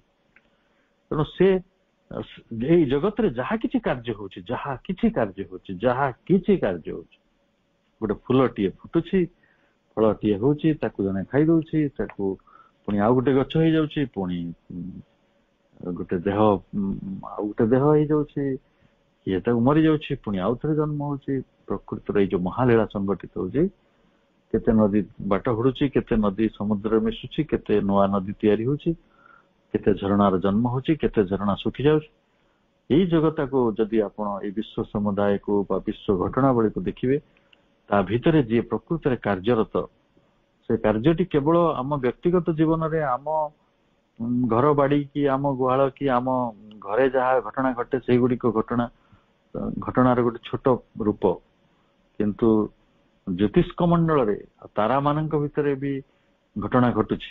କୋଉ ତାରା ଭାଙ୍ଗୁଛି, କୋଉ ତାରା ଯୋଡୁଛି, କିଏ କୁଆଡେ କଣ ହଉଛି, କିଏ ଉଲ୍କା କୋଉଠି ଆସୁଛି, ଛାୟା ପଥରେ କଣ ପରିବର୍ତ୍ତନ ହଉଛି, କୋଉଟା କୁଆଡେ ଦୂରେଇ ଯାଉଛି, କିଏ କୋଉ ଜାଗା ପାଇବ, ତାକୁ ବି ଯିଏ ନିୟନ୍ତ୍ରଣ କରୁଛନ୍ତି, ତ ସେ ହେଲେ ସତ୍ୟର ଆଧାର ସ୍ୱରୂପ। ସେ ଶକ୍ତି ଗୁଡିକୁ ନେଇ କାର୍ଯ୍ୟରତ। ଏଇଟା ହେଲା ଦୁଇ ଧାରା, ଯୋଉଟା ଆମେ ଆଗେ ଆଲୋଚନା କରେ। ସେମ୍ ଥିଙ୍ଗ, ସେ ମୁଭ୍ସ କରନ୍ତି, ମାନେ ସେ ଶକ୍ତି ଗୁଡିକୁ ନେଇ କାର୍ଯ୍ୟ କରନ୍ତି। ତୃତୀୟ କଥାଟି ହେଲା ଯେ ଯିଏ ପୂର୍ଣ୍ଣ କରନ୍ତି, ସେ ପୂର୍ଣ୍ଣ କେମିତି କରିବେ, ଆମକୁ ଫୁଲଫିଲ୍ କେମିତି କରିବେ, କିଭଳି ସେ ଆମକୁ ପ୍ରଭାସ୍ୱର କରିବେ, ଯେ ଜ୍ଞାନମଣ୍ଡିତ କରିବେ, ଗୋଟେ ଜ୍ଞାନ ଜଗତରେ ଆମକୁ ବଞ୍ଚିବାର ଅଧିକାର ଦେବେ। କେମିତି ଦେବେ ନା ସେ ଆମର ପରମ ସାମର୍ଥ୍ୟ ରୂପରେ ଆମରି ଭିତରେ ପ୍ରତିଷ୍ଠିତ ହେଇକି ଅଛନ୍ତି। ତାହେଲେ ଦେଖନ୍ତୁ, ଆପଣ ଯେତେବେଳେ ଅଧ୍ୟୟନ କରନ୍ତି, ଯେତେବେଳେ ଧ୍ୟାନ କରନ୍ତି, ଯେତେବେଳେ ସାଧନା କରନ୍ତି, ଯେତେବେଳେ ନିବିଷ୍ଟ ହୁଅନ୍ତି, ଅଭିନିବିଷ୍ଟ ହୁଅନ୍ତି, ଯେତେବେଳେ ଆପଣ କୌଣସି ସାଧନା ବା ଗୋଟେ ସେ ବିଜ୍ଞାନରେ ସାଧନା କରନ୍ତୁ, ଜଣେ ବୈଜ୍ଞାନିକ ଭାବରେ ବା ଜଣେ ଋଷି ଭାବରେ ଆପଣ ଆଧ୍ୟାତ୍ମ ଜଗତରେ ସାଧନା କରନ୍ତୁ, ବା ଜଣେ ଦୁଇଟି ସେ ଋଷି ମାନଙ୍କ ଭଳି ଜଣେ ଆପଣ ସେମ୍ ଟାଇମ୍ ଆପଣ ଦୁଇଟି ପ୍ରତିଭାକୁ ଧାରଣ କରିଥାନ୍ତୁ, ଯାହା ବି ହେଇଥାଉ। ଏ ସବୁ ସମୟରେ ଆମେ ଯୋଉ ପୂର୍ଣ୍ଣତା ଆଡକୁ ଯାଉଛୁ, ସେ ପୂର୍ଣ୍ଣତାର ପ୍ରତିଷ୍ଠା ପାଇଁ ଆମ ଭିତରେ ଯିଏ ସାମର୍ଥ୍ୟକୁ ଖଞ୍ଜିଛନ୍ତି, ଆମ ଭିତରେ ଯେ ପସିବିଲିଟିକୁ ଖଞ୍ଜିଛନ୍ତି, ସେ ହଉଛନ୍ତି ସେଇ ଦିବ୍ୟ ଶକ୍ତିର, ଦିବ୍ୟ ଆବିର୍ଭାବର ତ୍ରିଧାରାର ଗୋଟିଏ ଧାରା। ଆକୁ ଆମେ 1, 2, 3 କରିବା ନାହିଁ, କି ଏଇଟା ଫାର୍ଷ୍ଟ, ସେକେଣ୍ଡ, ଥାର୍ଡ କରିବା ନାହିଁ। ଫାର୍ଷ୍ଟ, ସେକେଣ୍ଡ, ଥାର୍ଡଟା ହଉଛି ମଣିଷ ମନର ଭ୍ରମ। ଯେତେବେଳେ ତିନୋଟି କଥା କୁହାଯାଉଛି ବା କ୍ରମାନ୍ୱୟରେ କୁହାଯାଉଛି, ତାର ଅର୍ଥ ନୁହେଁ ଯେ କୋଉଟା ଗୋଟେ ଗୁରୁତ୍ୱପୂର୍ଣ୍ଣ, କୋଉଟା ଲେସ୍ ଗୁରୁତ୍ୱପୂର୍ଣ୍ଣ। ଆମର ଧାରଣା ଗୁଡିକ ସେଇଭଳି ନିର୍ମାଣ ହେଇଯାଏ, କିନ୍ତୁ ପ୍ରକୃତରେ ତାହା ନୁହେଁ। ସତ୍ୟର ଉପସ୍ଥିତି, ଆଉ ସତ୍ୟ ଯେ କାର୍ଯ୍ୟରତ, ଆଉ ସତ୍ୟ ଯେ ଏଠାରେ ଗୋଟିଏ ପରମ ସାମର୍ଥ୍ୟ ରୂପରେ ପ୍ରତିଷ୍ଠିତ ରହିଛନ୍ତି, ଏଗୁଡିକ ହେଲା ତାଙ୍କ କାର୍ଯ୍ୟର ବା ତାଙ୍କ ଦିବ୍ୟ ଆବିର୍ଭାବର ତ୍ରିଧାରା। ତେଣୁ ସେଇ ମନ୍ତ୍ର ଭିତରେ ବା ସେଇ ବ୍ୟାଖ୍ୟା ଭିତରେ ଏ ସମସ୍ତ କଥା ଅନ୍ତର୍ନିହିତ ରହିଛି। ଆଉ ବେଦ ମନ୍ତ୍ର ମାନଙ୍କ ବିଷୟରେ ଖାଲି ଗୋଟିଏ କଥା ଆପଣ ମନେ ରଖନ୍ତୁ, ସମସ୍ତଙ୍କ ପାଇଁ ଏଟା ଜରୁରୀ। ଆପଣ ତାକୁ ଯେତେ ଥର ପଢିବେ ସେ ଆପଣଙ୍କୁ ନୂତନ ରୂପରେ ଧରା ଦବ। ଖାଲି ବେଦ ମନ୍ତ୍ର ନୁହେଁ, ଆପଣ ଲାଇଫ୍ ଡିଭାଇନ୍ କଥା ବି କହୁଛି। ଆମେ ତାକୁ ଯେତେ ଥର ପଢୁ, 7 ଥର ପଢିଲେ 7 ପ୍ରକାର ଅର୍ଥ ଆପଣଙ୍କ ଆଗରେ ଦିଶିବ। ତାହିଁ ପ୍ରକୃତରେ ଆନନ୍ଦ ଯେ ବହୁ ଦିଗନ୍ତ ରହିଛି ଗୋଟିଏ ଶବ୍ଦର, ଗୋଟିଏ ଧାଡିର, ଗୋଟେ ପ୍ରକାଶର। କାରଣ ଏଗୁଡା ସବୁ ଲୁମିନସ୍, ପିଓର।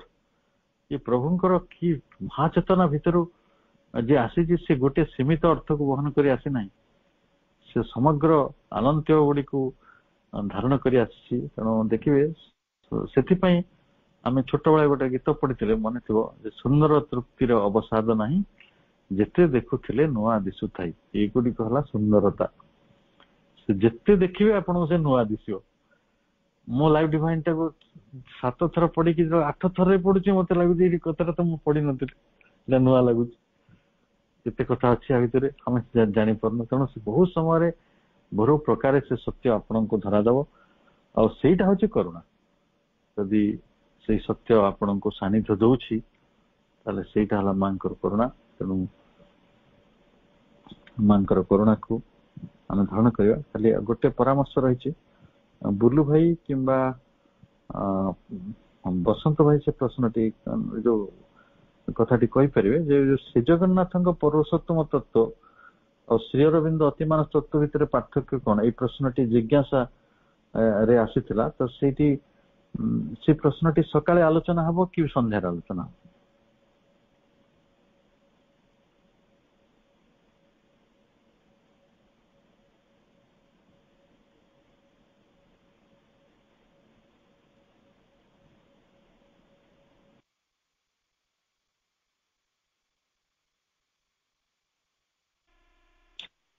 ଭାଇ ଯଦି ସମୟ ଅଛି ତାହେଲେ କରନ୍ତୁ, ସେଟା ସନ୍ଧ୍ୟା ବେଳର କ୍ୱେଶ୍ଚେନ୍ ନୁହଁ, ସକାଳର ପ୍ରଶ୍ନ। ଆଉ ଡକ୍ଟର ଲତିକା ବେହେରା ଅପା କରିଛନ୍ତି ସେଟା, ଆପଣ ଯଦି ତାକୁ ଟିକେ ଆଲୋଚନା କରିବେ ଭଲ।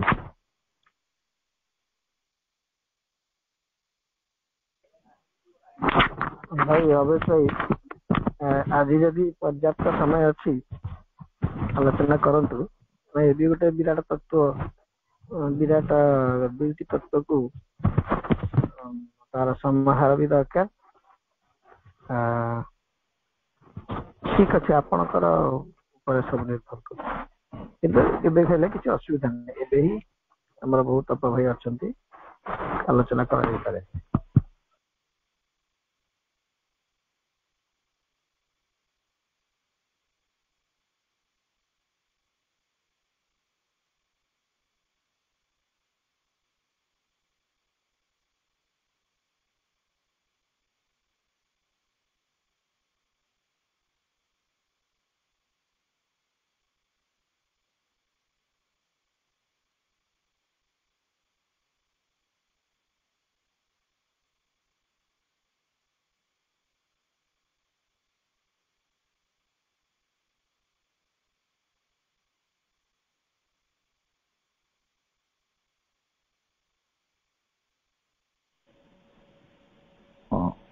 सॉरी म्यूट नथिला ठीक हमको लतिका अपा जो प्रश्न पचारिछंती से प्रश्नटी मु आपनका आगे रखुची जे श्री जगन्नाथंकर पुरुषोत्तम तत्व और श्री अरविंदंकर अतिमानस तत्व भितर पार्थक्य कौन यही संपर्क रे जो आलोचनाटी को सुविस्तृत रूप रे खूब विस्तृत रूप बहु दिन तले जने अन्य जने सिद्ध साधक आम समस्तंकर प्रिय पूज्य आराध्य बाबाजी महाराज लिखिछंती गोटे पुस्तक से पुस्तकर ना होची श्री पुरुषोत्तम तत्व और रूपांतर जोग ताले पुरुषोत्तम जोग उपरे एवं रूपांतर जोग उपरे संपूर्ण पुस्तकटी उपलब्ध रही जो मानक पाखरे लोक साहित्यर यही पुस्तक रही से माने बहुत भाग्यवान बहुत धनी से माने अभिनंदन योग्य आउ जो मानक पाखरे नाही से माने मु तार सोर्स टी कहूँ कोठी पाइबे आमे जानिछु समस्ते जे श्री रामकृष्ण दासंकर रचना संग्रह 3 खंड रे विभक्त जोटा नवज्योति छापिछंती 3टी पुस्तक भितर प्रथम खंडर पृष्ठा 499 रे एई पुस्तकटी उपलब्ध रही से बहिटी को 3 भाग रे बाबाजी विभक्त करिसंती गोटे भागटी होची प्रथम भाग जोथरे उत्कलर धर्म पुरुषोत्तम तत्वर स्वरूप पुरुषोत्तम धर्म रे व्यापकता श्री जगन्नाथ पुरुषोत्तम परम ब्रह्म विग्रह आलोचना है द्वितीय भाग रे श्री अरविंदंकर जोग प्रश्नोत्तर आलोचना है एवं तृतीय भागटी है पृथ्वी को श्रीमांकर अवदान तृतीय भाग ये बहीटी रे 3टी भाग रही तो अपांकर जो प्रश्न थिला से प्रश्नटी को जदि भल भाव में आमे आलोचना करबा ताले हमको प्रथम बुझिया पड़िबो पुरुषोत्तम तत्व कहले कौन आ द्वितीयटी आमे निश्चय अध्ययन करूछंती श्री अरविंदंकर अतिमानस जोग कौन एवं अतिमानस जोग संपर्क रे हमर धारणा पूरा पूर्ण नहले मध्य आंशिक हेले मध्य आमे अल्प बहुत तार गोटे फाउंडेशन मिनिमम से कथाटी को आमे धीरे धीरे जानिले एई दुईटा भितरे मुख्यतः कौन पार्थक्य रही से विषय जेतेबेले आलोचना करिबा तने एई पुस्तकटी को अध्ययन करिबा बेसी जरूरी बाबाजींकर ये संपूर्ण तत्वर कथा तबे आलोचना दृष्टि से बाबाजींकर से पुस्तक भितर मु छोटिया कथाटी बाहर करिछि कथाटी बड़ी जे पुरुषोत्तम सच्चिदानंदंकर तत्व प्रकट होबार समय आसीछि श्रीमान श्री अरविंद ये पुरुषोत्तम तत्वटी को आउ टिके कहि रखुछि यार ट्रेस प्रथम मिलिथिला भगवत गीता रे क्षर पुरुष अक्षर पुरुष और पुरुषोत्तम एभली तत्व मान 3 पुरुषर कथा कह जाय त्रिपुरुष एटा श्री अरविंद तांकर एसेजन गीता रो 15 अध्याय अवतार मानकर संभावना से विषयटी रे पॉसिबिलिटीज ऑफ अवतारहुड से चैप्टर रे खूब चमत्कार भाव में पुरुषोत्तम तत्वर व्याख्या करछंती जोटा original text of Shri Aurobindo तबे एई जो पुरुषोत्तम सच्चिदानंद तत्व तांको भीतर किछि प्रभेद नाही काहे कि नाही ना अतिमानस जोगटी होची तार प्रायोगिक दिक केमिति ए जगत को से सच्चिदानंद चेतना आसीबो आ जोटा आमे श्री जगन्नाथंकर पुरुषोत्तम तत्व कहूँ से पुरुषोत्तम प्रथम थियोरी भाव रही आसला तत्व भाव से मनुष्य को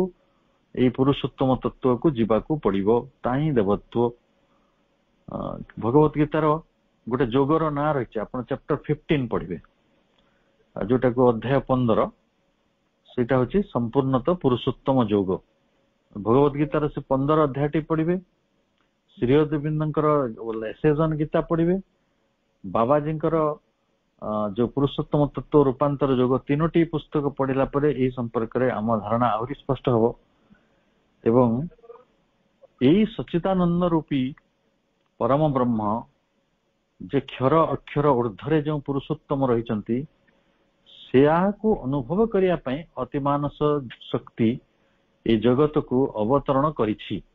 ଯାହା ବାବାଜୀ ଲେଖୁଛନ୍ତି, ସେ ଲେଖୁଛନ୍ତି ସେହି ଶକ୍ତି ଅଭିପ୍ସୁ ମାନଙ୍କର, ଅଭିପ୍ସୁ ଯୋଉମାନେ ଚାହିଁବେ ଅଭିପ୍ସା କରିବେ, ସେମାନଙ୍କର ପ୍ରାଣ ସେମାନଙ୍କ ଶରୀରକୁ ଦିବ୍ୟ ତତ୍ତ୍ୱରେ ରୂପାନ୍ତର କରିଦେବ।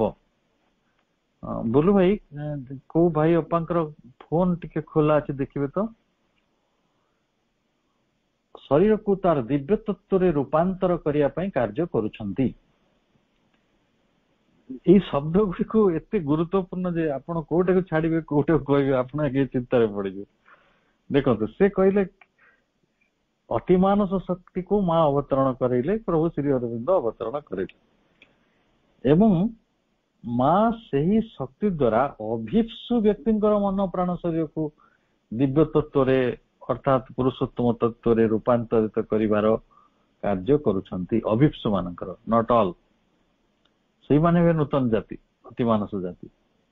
ମନୁଷ୍ୟର ମନ ପ୍ରାଣ ଶରୀର ରୂପାନ୍ତର ହେଲେ ତା ମଧ୍ୟରେ ପ୍ରକାଶିତ ହେବ ସଚିଦାନନ୍ଦ ପରମ ବ୍ରହ୍ମ ପୁରୁଷୋତ୍ତମ ତତ୍ତ୍ୱ। ତାହେଲେ ଗୋଟିଏ ହଉଛି ଥିଓରି ବା ସତ୍ୟ ଏବଂ ଅନ୍ୟଟି ହଉଛି ସେଇ ସତ୍ୟକୁ ସାକାର କରିବାର ପନ୍ଥା। ତେଣୁ ଜଣେ ଯଦି ଏଣ୍ଡ ହୁଏ, ଆଉ ଜଣେ ହଉଛି ମିନ୍ସ। ତେଣୁ ଏଣ୍ଡ କୁ ମିନ୍ସ ଠାରୁ ଅଲଗା କରାଯାଇ ପାରେ ନାହିଁ। ସେ ଦୁଇ ଜଣଙ୍କ ଭିତରେ ପାର୍ଥକ୍ୟକୁ ଦର୍ଶାଇ ଦିଆଯାଇପାରେ ନାହିଁ। ବା ପୁରୁଷୋତ୍ତମକୁ ଅନୁଭବ ପ୍ରକ୍ରିୟା ଭିତରକୁ ଆଣିବାର ଆଉ କିଛି ପନ୍ଥା ନାହିଁ। ଅତିମାନସ ହିଁ ଏକମାତ୍ର ପନ୍ଥା, ଯେଉଁ ଅତିମାନସ ଶକ୍ତି ହିଁ ଏକମାତ୍ର ସାମର୍ଥ୍ୟ।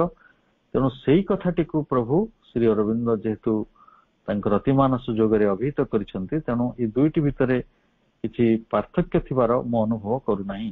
କାରଣ ଗୋଟିଏଟି ହେଲା ଶାସ୍ତ୍ରୀୟ ସଚିଦାନନ୍ଦ ପରମ ବ୍ରହ୍ମଙ୍କର ରୂପ ବା ତାଙ୍କ ତତ୍ତ୍ୱ, ଆଉ ଅନ୍ୟଟି ହେଲା ତାକୁ ଅନୁଭବ କରିବାର, ସାକାର କରିବାର, ତାକୁ ସତ୍ୟ ଭାବରେ ଅନୁଭବ କରିବାର ସମ୍ପୂର୍ଣ୍ଣ ପନ୍ଥା। ତେଣୁ ଜଣେ ହେଲେ ଏଣ୍ଡ ଆଉ ଜଣେ ହେଲେ ମିନ୍ସ। ତେଣୁ ସବୁବେଳେ ଏଣ୍ଡ ଆଉ ମିନ୍ସ ଭିତରେ କିଛି ପାର୍ଥକ୍ୟ ନଥାଏ।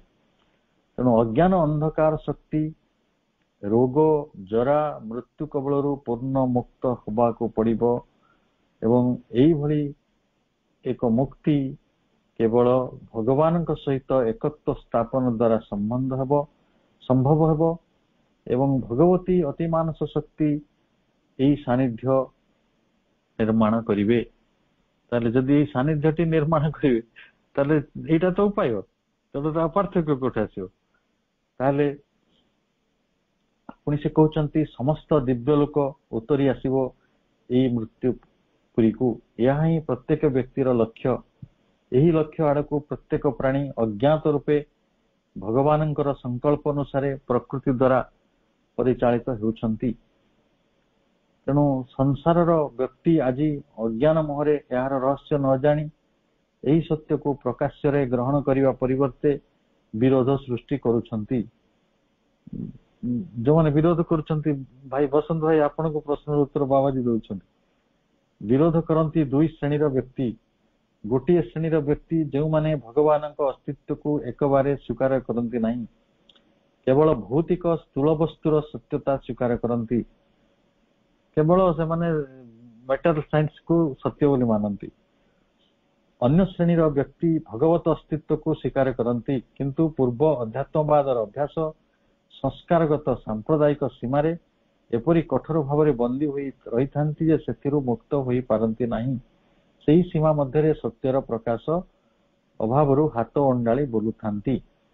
ତାହେଲେ ଗୋଟେ ପଟରେ ସେଇ କଥାଟିକୁ ଲାଇଫ ଡିଭାଇନ ରେ କୁହାଯାଇଛି। ବାବାଜୀ ଯୋଉ କଥାଟିକୁ ଉଦ୍ଧାର କଲେ ତାଙ୍କ ଭାଷାରେ, ସେଇ କଥାଟା ଶ୍ରୀ ଅରବିନ୍ଦ ତାଙ୍କ ଭାଷାରେ ଟୁ ନେଗେସନ୍ସ, ଗୋଟେ ମେଟାଲିଷ୍ଟିକ ଡିନାଏଲ, ଅନ୍ୟଟି ଦି ରିଫ୍ୟୁଜାଲ ଅଫ ଏସେଟିକ, ବୈରାଗ୍ୟର ନାସ୍ତି, ତାରି ଭିତରେ କହୁଛନ୍ତି। ତାହେଲେ ସେଇ ସମାନ ସତ୍ୟ କୋଉମାନେ ବିରୋଧ କରୁଛନ୍ତି ଏଇ ପୁରୁଷୋତ୍ତମ ତତ୍ତ୍ୱ ନିକଟରେ ପହଞ୍ଚିବା ପାଇଁ, ବା କୋଉମାନେ ଅତିମାନସ ଯୋଗର ଏଇ ପନ୍ଥାକୁ ବିରୋଧ କରୁଛନ୍ତି? ରୂପାନ୍ତରର ପଥଟାକୁ ବିରୋଧ କରୁଛନ୍ତି, ସେ କଥା ଗୁଡିକ ବର୍ତ୍ତମାନ ଆମେ ସ୍ପଷ୍ଟ ହେଲେ। ଜଣେ ପ୍ରଶ୍ନକର୍ତ୍ତା ପଚାରିଲେ, ପୁରୁଷୋତ୍ତମ ତତ୍ତ୍ୱର ପ୍ରତୀକ ଶ୍ରୀ ଜଗନ୍ନାଥ ଏବଂ ଉତ୍କଳବାସୀଙ୍କ ଅଜ୍ଞାତରେ ସେମାନଙ୍କ ଅନ୍ତଃସ୍ଥଳ ଚେତନାର ବ୍ୟାପକ ସର୍ବସମନ୍ୱୟକାରୀ ସଚିଦାନନ୍ଦ ଆଧ୍ୟାତ୍ମିକ ତତ୍ତ୍ୱ ନିହିତ ଅଛି। ତେବେ ସେମାନେ ଜଗନ୍ନାଥଙ୍କୁ ଉପାସନା କଲେ ସେମାନଙ୍କ ମନ ପ୍ରାଣ ଶରୀର ରୂପାନ୍ତର ହୋଇପାରିବ, ସେମାନେ ସଚିଦାନନ୍ଦ ତତ୍ତ୍ୱକୁ ଉପଲବ୍ଧି କରିପାରିବେ, ସେମାନଙ୍କର ଶ୍ରୀ ଅରବିନ୍ଦଙ୍କୁ ଯୋଗ ଗ୍ରହଣ କରିବାର ଆବଶ୍ୟକତା କଣ? ଦେଖନ୍ତୁ, ପୁରୁଷୋତ୍ତମ ତତ୍ତ୍ୱ ବହୁତ କ୍ଲାସିକାଲ, ମାନେ ଏନସିଏଣ୍ଟ ଟାଇମ୍ସ ରୁ ସେ ତତ୍ତ୍ୱ ରହିଛି ମଣିଷ ପାଖରେ। ଯେତେବେଳେ ସେ ସତ୍ୟକୁ ଅନୁଭବ କଲା, ତାର ହାଏଷ୍ଟ ଡିଗ୍ରୀରେ ହାଏଷ୍ଟ ଆୱାର୍ଡରେ ସେ କଥାଟି ରହିଛି, ସର୍ବୋତ୍ତମ ହେଇକି ରହିଛି ପୁରୁଷୋତ୍ତମ। କିନ୍ତୁ ତାକୁ ଉପଲବ୍ଧି କରିବା ପାଇଁ ମାର୍ଗ ଅଲଗା ଅଲଗା। ସତ୍ୟମ ଏକ ବିପ୍ର ବହୁଧା ବଦନ୍ତି, ଯତୋ ମତ ତତୋ ପଥ, ଏଇଟା ଗୋଟେ ଶ୍ରୀରାମକୃଷ୍ଣ ପରମହଂସଙ୍କର ଗୋଟେ ସୁନ୍ଦର ଭଲ ବାଣୀଟିଏ। ତ ଯେତିକି ଯତୋ ମତ ତତୋ ପଥ, ଯେତିକି ମତ ଅଛି ସେତିକି ପଥ ଅଛି। ତାହେଲେ ଏଇଠି ପଥଟି କଣ? ଯେ ଜଗନ୍ନାଥ ଜଣେ ଯଦି ଆଧ୍ୟାତ୍ମିକ ତତ୍ତ୍ୱ ରହିଛି, ସର୍ବନ୍ୱୟକାରୀ ସଚିଦାନନ୍ଦ ଆଧ୍ୟାତ୍ମିକ ତତ୍ତ୍ୱ, ଯୋଉଟାକୁ ଆମେ ପୁରୁଷୋତ୍ତମ ତତ୍ତ୍ୱ ବୋଲି କହୁଛୁ, ସର୍ବ ସମନ୍ୱୟକାରୀ ବ୍ୟାପକ ସଚିଦାନନ୍ଦ ଆଧ୍ୟାତ୍ମିକ ତତ୍ତ୍ୱ, ସେଇଟାକୁ ମୋଟାମୋଟି ପୁରୁଷୋତ୍ତମ ତତ୍ତ୍ୱ ବୋଲି ବୁଝିବ। ଆଉ ପୁରୁଷୋତ୍ତମ ତତ୍ତ୍ୱ ବିଷୟରେ କ୍ଲାରିଟି ପାଇଁ ମୁଁ ଆପଣଙ୍କୁ କେତେ ଗୋଟେ ସନ୍ଧାନ ଦେଲି। ପ୍ରଥମେ ଭଗବତ ଗୀତାର 15 ଅଧ୍ୟାୟ ପଢନ୍ତୁ। ହେଲେ ଜଗନ୍ନାଥଙ୍କୁ ଯଦି ଉପାସନା କଲେ, ଏଇଟା ଗୋଟେ ଭାରି ପ୍ରାକ୍ଟିକାଲ କ୍ୱେଶ୍ଚନ। ପୁରୀରୁ 2 ଜଣ ଭଦ୍ର ମହିଳା ଏଜେଡ୍ ବୟସ୍କ, ସେମାନେ ରାଉରକେଲା ବୁଲି ଆସିଛନ୍ତି। ତାଙ୍କର ରାଉରକେଲାରେ ଯୋଉମାନେ ରହନ୍ତି, ତାଙ୍କ ପୁଅ ଝିଅ ମାନେ ତାଙ୍କୁ ନେଇକି ଗଲେ ଗୋଟେ କଣ ସାଇ ମନ୍ଦିର, ସାଇଙ୍କର ସବୁ ବଡ ଭବ୍ୟ ମନ୍ଦିର ସବୁ ଆଜିକାଲି ଭାରତ ବର୍ଷରେ ଦେଖିବାକୁ ମିଳୁଛି। ଆଉ କାରଣ ଯେତେବେଳେ ସାଇ ନିଜେ ଥିଲେ ସେତେବେଳେ ଲୋକେ ତାଙ୍କୁ କୁକୁର ଲଗାଉଥିଲେ, ଖାଇବାକୁ ଦଉନଥିଲେ। ଆଉ ଏବେ ସବୁ ସୁନାର ମୁକୁଟ, ହୀରାର ସିଂହାସନ, ସବୁ ମଣିଷର ଅଜ୍ଞତା କେତେ ଯେ ପରିପାଟି ତାକୁ ବି ଦିଶୁଛି। ତ ସତ୍ୟକୁ ଗ୍ରହଣ କରିବାର ଯୋଉ ଆମର ନିଷ୍ଠା ଆନ୍ତରିକତା ତା ବି ଦିଶୁଛି। ତେବେ ଯାହା ବି ହଉ, ଭବ୍ୟ ମନ୍ଦିର ମାନ ରହିଛି, ତାକୁ ଦେଖିବା ପାଇଁ ଆମେ ଟୁରିଜିମ କରୁଛୁ, ସ୍ପିରିଚୁଆଲ ଟୁରିଜିମ। ଯେତେବେଳେ ସେ 2 ଜଣଙ୍କୁ ନିଆଗଲା, ସେମାନେ କହିଲେ, ସେ ଗତକାଲି ମୋ ସହିତ ଏଟା ସେୟାର କରିଛନ୍ତି, ସେ କହିଲେ ଆମ ଜଗନ୍ନାଥ ଅଛନ୍ତି, ଆମ ଜଗନ୍ନାଥ ଆଦିଦେବ, ଆମେ ତାଙ୍କୁ ଛାଡିକି ଆମେ କାହିଁକି ଏଇ ମନ୍ଦିର ଗୁଡାକୁ ଆସୁଛୁ? ଏଠି କଣ ଅଛି? କିଛି ତ ନାହିଁ। ତ ମଣିଷର ଚେତନାଟା ଏତିକି କ୍ଲୋଜ ନ ହେଇଯାଉ ଯେ ଗୋଟେ ସୁନ୍ଦରତା ବି କିଛି ନ ହଉ, ମାନେ ୟୁ ଫରଗେଟ୍ ଆବାଉଟ୍ ସତ୍ୟ ସାଇ, ସର୍ବି ସାଇ, ଯୋଉ ହ୍ୱାଟଏଭର। କିନ୍ତୁ ମୁଁ କାହିଁକି ଗୋଟେ କମ୍ପାର୍ଟମେଣ୍ଟାଲାଇଜେସନ ଭିତରେ ଯିବି? ସେଠିକାର ପରିବେଶ, ତାର ଯୋଉ ସୌନ୍ଦର୍ଯ୍ୟ, ତାର ସଫାସୁତୁରା ଦିଗ ରହିଛି, କିଛି ହ୍ୱାଟ ଇଜ ଦେୟାର, ସେଟା ସବୁ କିଛି କଣ ଏଇ ସୃଷ୍ଟିର ବାହାରେ କି? ସେଠି କଣ ସତ୍ୟ କାମ କରୁଛି, କଣ ଚେତନା କାମ କରୁଛି, କଣ ଅଭିମୁଖ୍ୟ କାମ କରୁଛି, କଣ ମନୋଭାବ ଅଛି, ମୁଁ ତା ଭିତରେ ପ୍ରବେଶ ନ କରିକି ଗୋଟେ ଉପର ଠାଉରିଆ ଭାବରେ ସେଠିକାର ବାତାବରଣକୁ ହୁଏତ ମାନେ ପ୍ରତ୍ୟାଖ୍ୟାନ ନ କରିକି, ବିରକ୍ତ ନ ହେଇକି, ବିରୋଧ ନ କରିକି ଗ୍ରହଣ କରିପାରିବେ। ଏଇ ଯୋଉ ଚେତନାର ଯୋଉ ମୁକ୍ତପଣ, ଓପନନେସ, ସେଇଟା ଆଜି ଅଭାବ ଅଛି। ବାବାଜୀଙ୍କୁ ସେଇ ପ୍ରଶ୍ନ ପଚରାଗଲା ଯେ ଆମେ ତ ଟ୍ରାଡିସନାଲି ଜଗନ୍ନାଥଙ୍କୁ ପୂଜା କରୁଛୁ, ରଥ ଟାଣୁଛୁ, ତାଙ୍କର କେତେ ପର୍ବପର୍ବାଣୀ କରୁଛୁ, କେତେ ବାଟରେ ତାଙ୍କର ଆରାଧନା ହଉଛି, ତାଙ୍କର ଗୋଟେ ନିର୍ଦ୍ଦିଷ୍ଟ ପୂଜା ପଦ୍ଧତି ରହିଛି, ଆମେ ସେଇଟା ନ କରିକିରି କାହିଁକି ଆମେ ରୂପାନ୍ତର ଯୋଗଟା କରୁଛୁ? ଏଥିରେ ଶ୍ରୀ ଅରବିନ୍ଦଙ୍କ ଯୋଗଟା ଗ୍ରହଣ କରିବାର ଆବଶ୍ୟକତା କଣ?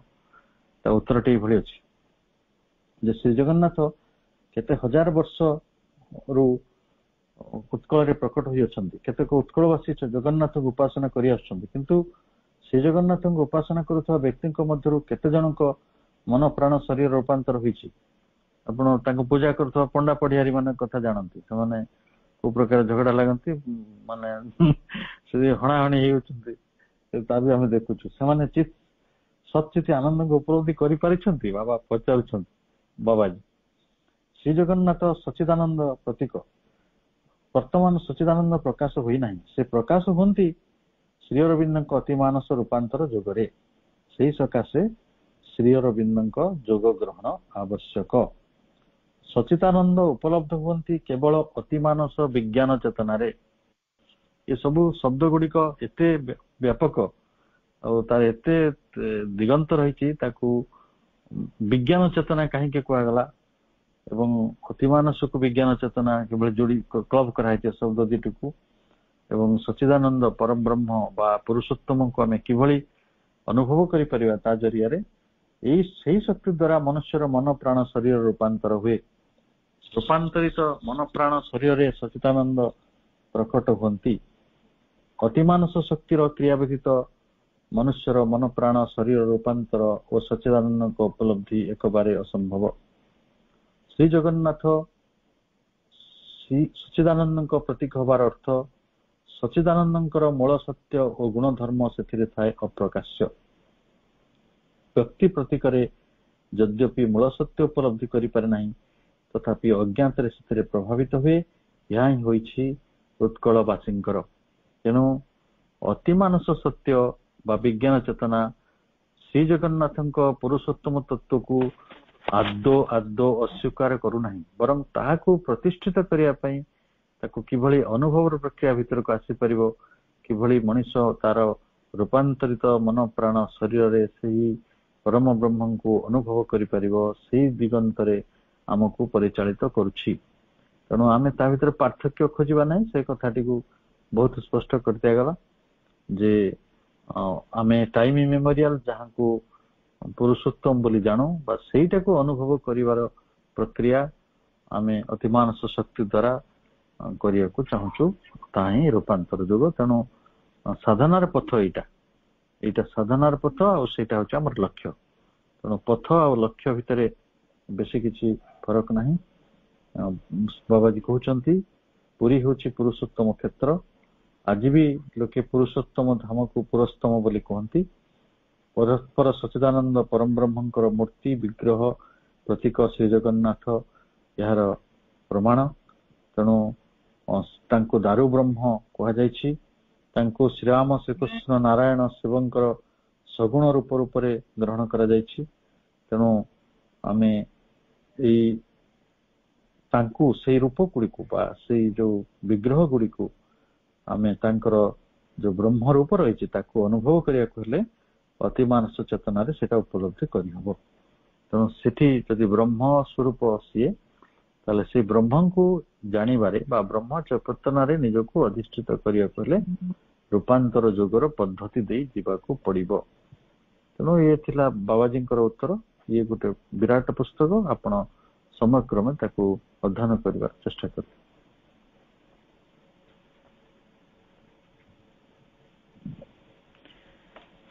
ଏଠି ଆମେ 3ଟି ପ୍ରଶ୍ନ ଆମ ପାଖରେ ଥିଲା, ଆଉ ଆମେ ଆଲୋଚନା ଆର ଗୋଟେ ରୂପରେଖ ସମସ୍ତଙ୍କ ପାଇଁ ପ୍ରସ୍ତୁତ କରିଛୁ। ତାକୁ ଆହୁରି ଆଲୋଚନାର ଦିଗନ୍ତ ରହିଛି, ଆଉ ତାକୁ ଆମେ ସମସ୍ତେ, ଯେହେତୁ ଆମେ ସମସ୍ତେ ସାଧକ, ଆମ ମାଙ୍କୁ ପ୍ରାର୍ଥନା କରିବା ଆମ ପାଖରେ ସେଇ ସୁବିଶାଳ ସତ୍ୟ ତାର ସମଗ୍ରତା ନେଇ ଆମ ନିକଟରେ ପହଞ୍ଚୁ। ଏତିକି ଅଭିଳାଷ, ଏତିକି ଆନ୍ତରିକତା, ଏତିକି କାମନା। ସମସ୍ତଙ୍କୁ ଅନେକ ଅନେକ ଶୁଭେଚ୍ଛା ଏବଂ ଅଭିବାଦନ ଏବଂ ବନ୍ଦେ ମାତରମ୍।